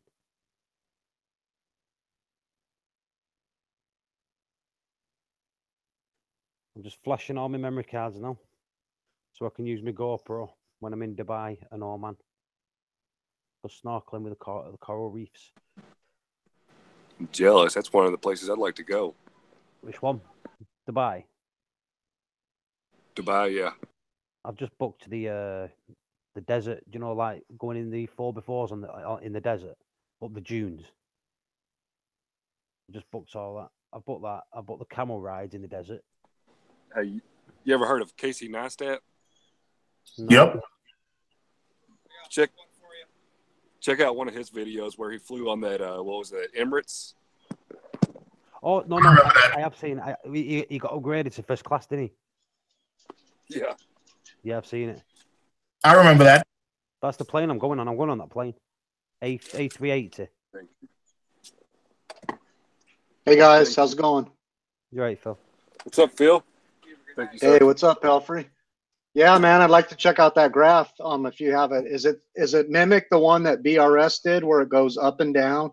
Yep. Yeah, it's the one that CJ did. I just typed it out on an Excel sheet just so it makes it easier for me to program. Sure. I'll just I'm driving right now, but whenever I get to the house, I'll take a picture of it and I'll send you a copy of it. Perfect. Yeah, I appreciate it. Yeah, I did one up, program one up myself. There's I don't know, I saw it somewhere online where Worldwide Corals they did some kind of graph where they have like constant flow on one side and then a bunch of different points throughout the day. And I've been trying that one. Yeah, I tried that one for a while and it seems to be good, but I just like messing around with the different settings and flow. The one I've been most happy with though is just running them both on random, and I've been getting some pretty good reaction. I ran both of mine on random for many months, and it was crazy because I programmed mine last night with what I have typed up on this Excel sheet. And it was strange just looking at the tank because the way that the corals were swaying back and forth, it reminded me of like going snorkeling. Yeah, the thing about CJ's is I actually just, CJ creates like a pulse, but I've just created like a current. So instead of having mine pulse and have the pulsing like crash, I just have it go straight, like just push. I changed CJ's a little bit to like mimic BRS's, but CJ does the same thing, but he has his pulse. I prefer the BRS like surge versus the pulsing, but that's the only difference. In fact, talking to CJ today, I think I'm going to kind of mix the two, where in the morning, like the first time it goes across the tank is a current, and then the second time you get pulsing, and then the third time is a current, and then the fourth time is pulsing. So I'm gonna do that with CJ's and see, see which one I like. Yeah, see, the way mine's set up, I'm only using like 8 set points because mine is the same flow pattern for 2 hours, and then it changes. So it's the sky's the limit.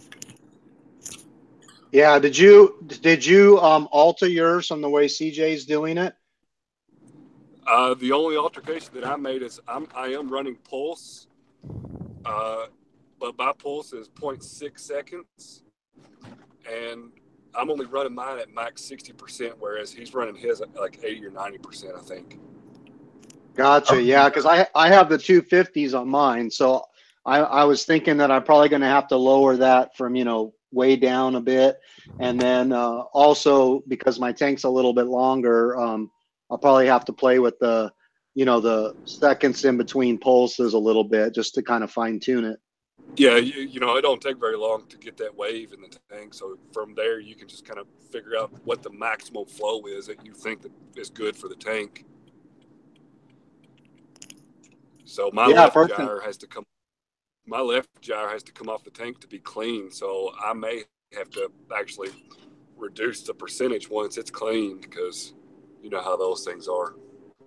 Yeah, I just did the one on my 58 yesterday and had to drop it down a couple of clicks because it definitely makes a difference when they get clogged up. But I don't clean them thoroughly. I just usually throw them in a bucket of vinegar and water and brush them off, throw them back in the tank, and be done with it. Yeah, it's pretty hard to get the impeller out. The 130 I have, the original 130, is pretty easy, but the 250s to try to pull that little star locking or that little star thing out of the pump to remove the impeller, it seems like you're going to break it. It's in there so tight. Yeah. Yeah, they made them things not very user friendly. That's for sure. Seymour. Yo. What did your missus say what did your missus shout to you a minute ago? Something like Bellend. That's why I kept muting, because she was standing here, and every time I unmute, started to talk. So she was just talking random stuff. Did she call you Bellend? Go and do the cleaning up. Yes. I told you she was in the room listening, and as soon as I said, remember I said probably listening, she came out because she was listening. See, that's funny. I was getting a lecture about not getting a new tank, so I told you she was listening. Hey, look right there. There's 2 Dairy Queen strawberry chocolate dip blizzards. Oh man. What's that? What are they? Blizzards, man. It's like a shake. It's like an ice cream shake. All right. Hey, it's not. It's fan food. So.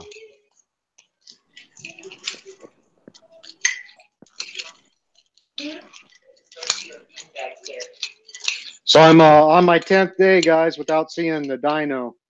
So I'm pretty happy about that. It's been about a 6-month battle. That's crazy. I know. It took a toll on my corals too. I put two small pieces of new rock in my tank last weekend because I'd like to have some more real estate. The very next day, I seen some brown algae on it, and as soon as I saw it, I thought about you, and I ripped it back out of my tank. Yeah, just for a test, I had some leftover pecani, and I took about a softball size of it, and I started up a 10-gallon, and I just threw it on there and hit it with light. And within a week, that tank had dino in it. And I made sure, I didn't use anything to like cross-contaminate it.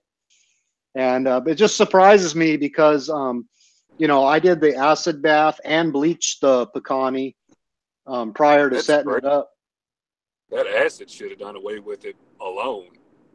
Yeah, you would think. You would think, but a couple of my pieces were so big that even after all that, the bleach and the acid, when I like cracked them open with a hammer, the stuff that was inside of some of those big pieces, I mean, you would be blown away with all the crud and crap that was inside of that rock. Oh, I bet. Yeah, there So was if you like dead crab shells, and I mean, there was all kinds of stuff in that rock. if you had to do it all over again, would you use that rock again? I would, but after the bleach and acid, I would have put it like in the brute trash cans with heated salt water and just let it cook for 4 or 5 months probably. Because that's because that it's totally clear now. The rock in my tank has zero algae on it. It's growing coralline now, and it's doing really well. But I went straight from the acid and the bleach bath into the tank, cycled it, and then started adding fish and coral. But yeah, I think I would have let it cook in just a unlit brute can for at least 4 or 5 months. So it sounds like you need to order a Reef Savvy tank. Go ahead and get your rock, cook it for a year, and then by the time you get your tank, you'll be good to go. Yeah, no, this is my last tank here. This is the one I've always wanted, and unless I hit the lotto or something, this is kind of like my dream tank. So, but it's doing good now. Like I said, 10 days without seeing the dino. I lost about 6 acros. I lost 6 acros and 2 of my torches during this battle, and then I had several other of my acros brown out. They totally lost the color, but they still have polyp extension. And over the last 2 or 3 days, I'm starting to see the color come back. So I'm hoping that everything's doing well. I fragged a little piece of bird's nest out of my 58, and I threw it in the new tank just to kind of test it to see how it would be, how it would do. And it's already starting to grow in there. So it's been in there for about a week now. So you gonna leave that 58 running? Yeah, it's been running for so long. I just, I like it. It's just full of softies and euphyllia. I got a couple sticks in there, but nothing. I just have a bird's nest, a Garf bonsai, and a piece of tricolor valletta that broke off in the new tank. A little chunk of it broke off when I was mounting it, and it's all doing good. It's crazy. But yeah, that tank's been that long. Yeah, 23 years, man. I've had it running. It's been running nonstop. Well, I broke it down the one time when I moved. I moved about 30 minutes away from where I used to live. And so, I just took everything out, transferred it, moved it, and then set it right back up. But that was actually kind of scary because that tank has always run a deep sand bed. So when I set it back up, I was trying not to disturb it, but I had a big cloudy mess in there. But I think I lost 1 or 2 corals, but everything else has been good. But now, after being up for so many years, I really struggle to keep the nitrates and phosphates in check. For I think about the last 5 years, I was running biopellets. And I had to either vodka dose or biopellets to keep them, down where they should be around. I like to keep them around 5 nitrates and, 0.03 to 0.05 phosphates. And then slowly over the last several months, they've crept up again. So I threw an algae scrubber on there, and that kind of brings it down and holds it for a while, but then they slowly start to creep up again. So, in all the time I've been reefing, I've never had a refugium. So I'm trying to see how that will work for a while. So I threw one of those UFO grow lights on there and got a little bit of Chaeto and Caulerpa in the sump. So we'll see how that goes. One way or another, you'll get it figured out. You got that determination.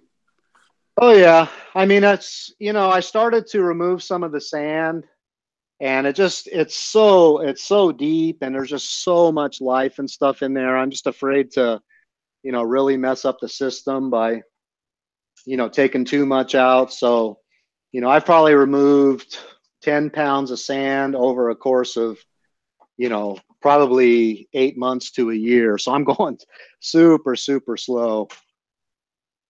But yeah, no, it's still, I can't complain really with the tank. I have no really algae issues, just a little bit of high nitrates and phosphates. But the one problem I did have, I everything was going good and everything I could test at home was doing okay. But for some reason, I could just tell my corals were like, they just looked shriveled up and kind of sucked up.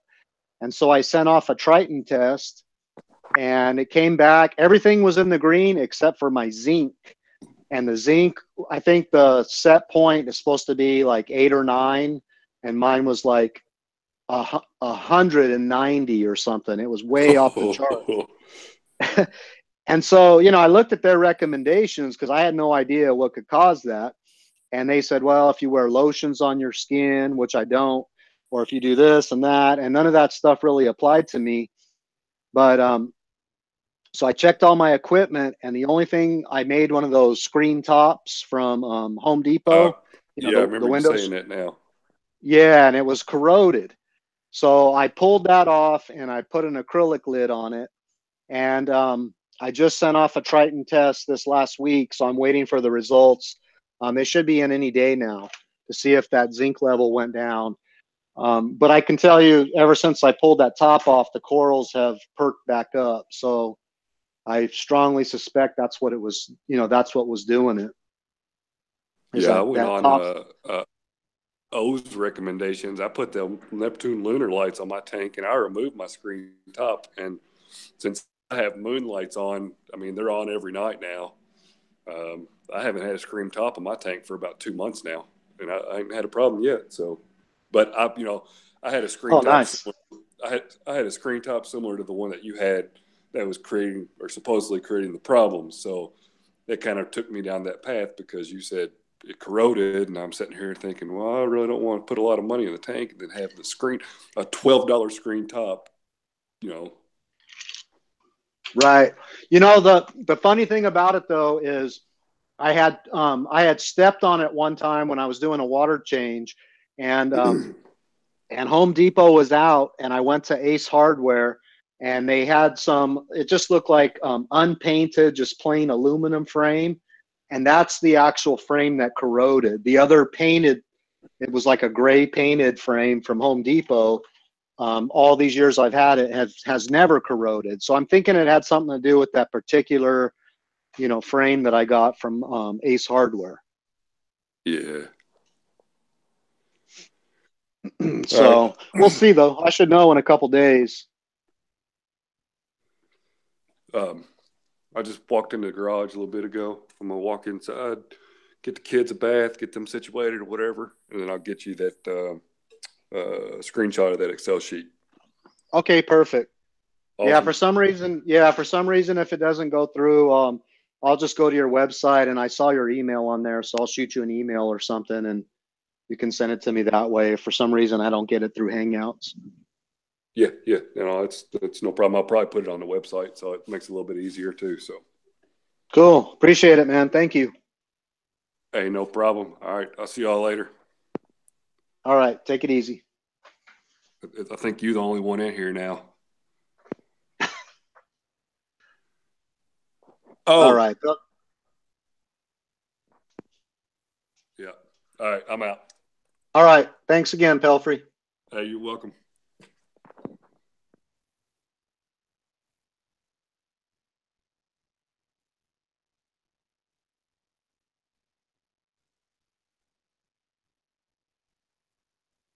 Hello? Anyone here? I'm listening.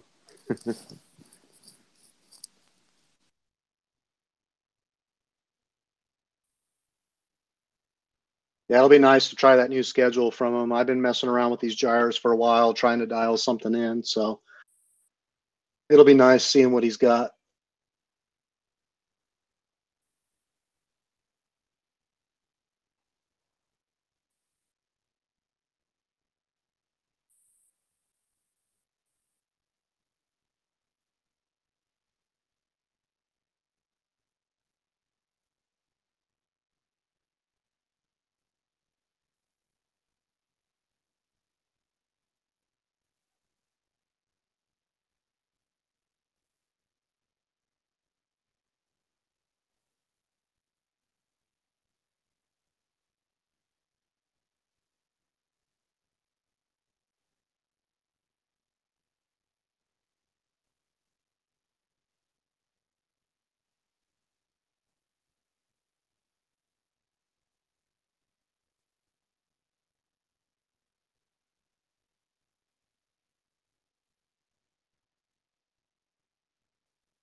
Yo, hello.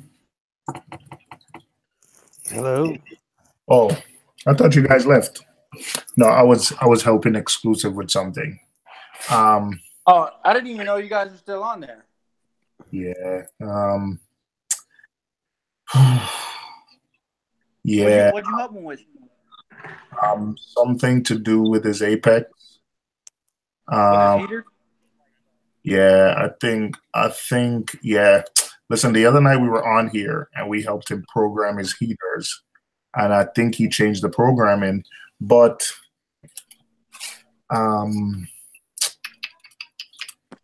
Seymour, yo, we'll talk about it later. yeah, hang on. Wait, hold on. Something's Is Dave in the chat? yeah, what? Why is it that his tank draws as much power than mine, and I have way more devices than he does? Whose tank? Exclusives? Yeah. Let me go look.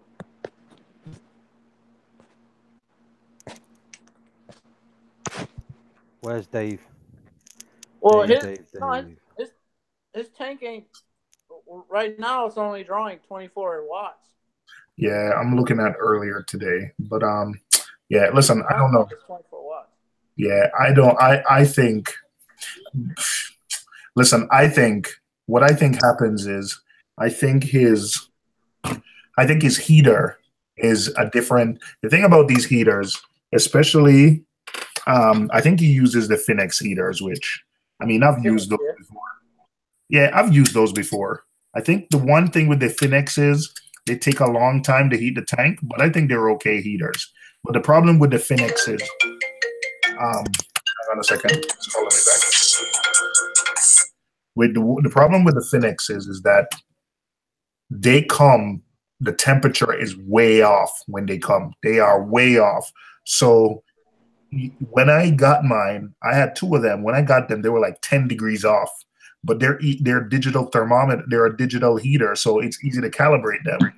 So the thing is, you have to calibrate them because you might use the heaters, and the heaters might turn on at 77 degrees because you want to heat your tank. But if the heater thinks it's 80 degrees, then it's not going to heat anything. So the heater and the apex need to at least at least be within the same temperature, at least think the temperature is the same. Or the apex could turn the heater on, but if the heater thinks the temperature is fine, they're not going to turn on. Hang on a second.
Phil's still getting his stock still stuck. Has it not changed anything, Phil?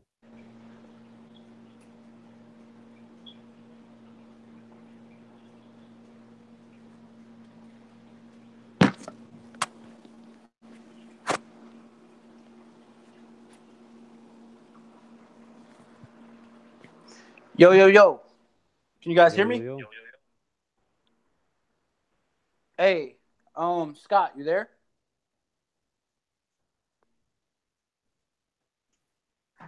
Scott, you there? Scott. Guess not. Ugh.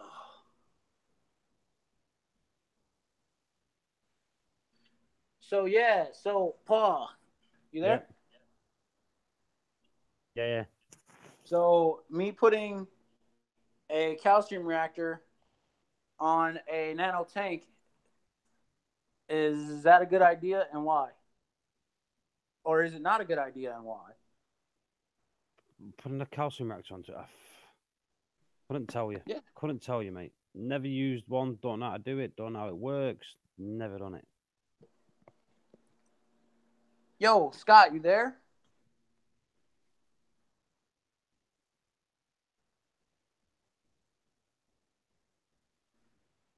No, guess he's not there.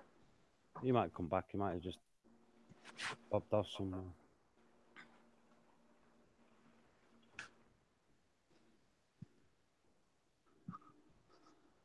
Paulie, man, did you get a Triton test lately? I know you were saying a week ago you were going to send one in, but I don't know if you did or not. Nah, I've not done it. Nah. I'm not going to do it. Like I said, I don't need to. I don't pay for them. I get them for free anyway. The Triton tests, but I just don't want to send one off. You get them for free? Yeah. Man, you need to sign me up to that. What for that? Get a free Triton test. Sign me up. Oh, I don't get them from Triton. I just get them for I get the test from a friend. Yeah, you ain't got to tell me. I know what's up. I'm just causing conversation. That's all. How's the food going? Have you used the mastic? Oh yeah. I used it. It's kind of weird because like it doesn't like stick on my tank. Maybe I have too much flow or something. Yeah, just make sure it's not really watery. Yeah. I made it like a real like tough paste, kind of like pretty much just like mastic that you use in construction, you know? Yeah. Where did it even go? Here it is. Made it like a real tough paste. I put it in the freezer like it says to do, but see, I don't do that. Well, I made a whole bunch. I made I'll let you see it. So that packet that I got from you, yep, that's what I did with it. Yeah, see what I do? I just put a little bit of powder in a tub. Add a couple of drops of water. water. I see. So you just make a paste. I use it as a. So you just keep it in powder form. Yeah. So what I did was I took like 5 or 6 cubes of food, and I took the whole packet you sent me, and I made it basically kind of like making your own fish food. Yeah. I took rotifers and doesn't contain phosphates, right? It what? Doesn't contain phosphates, mastic. Phosphates? Yeah.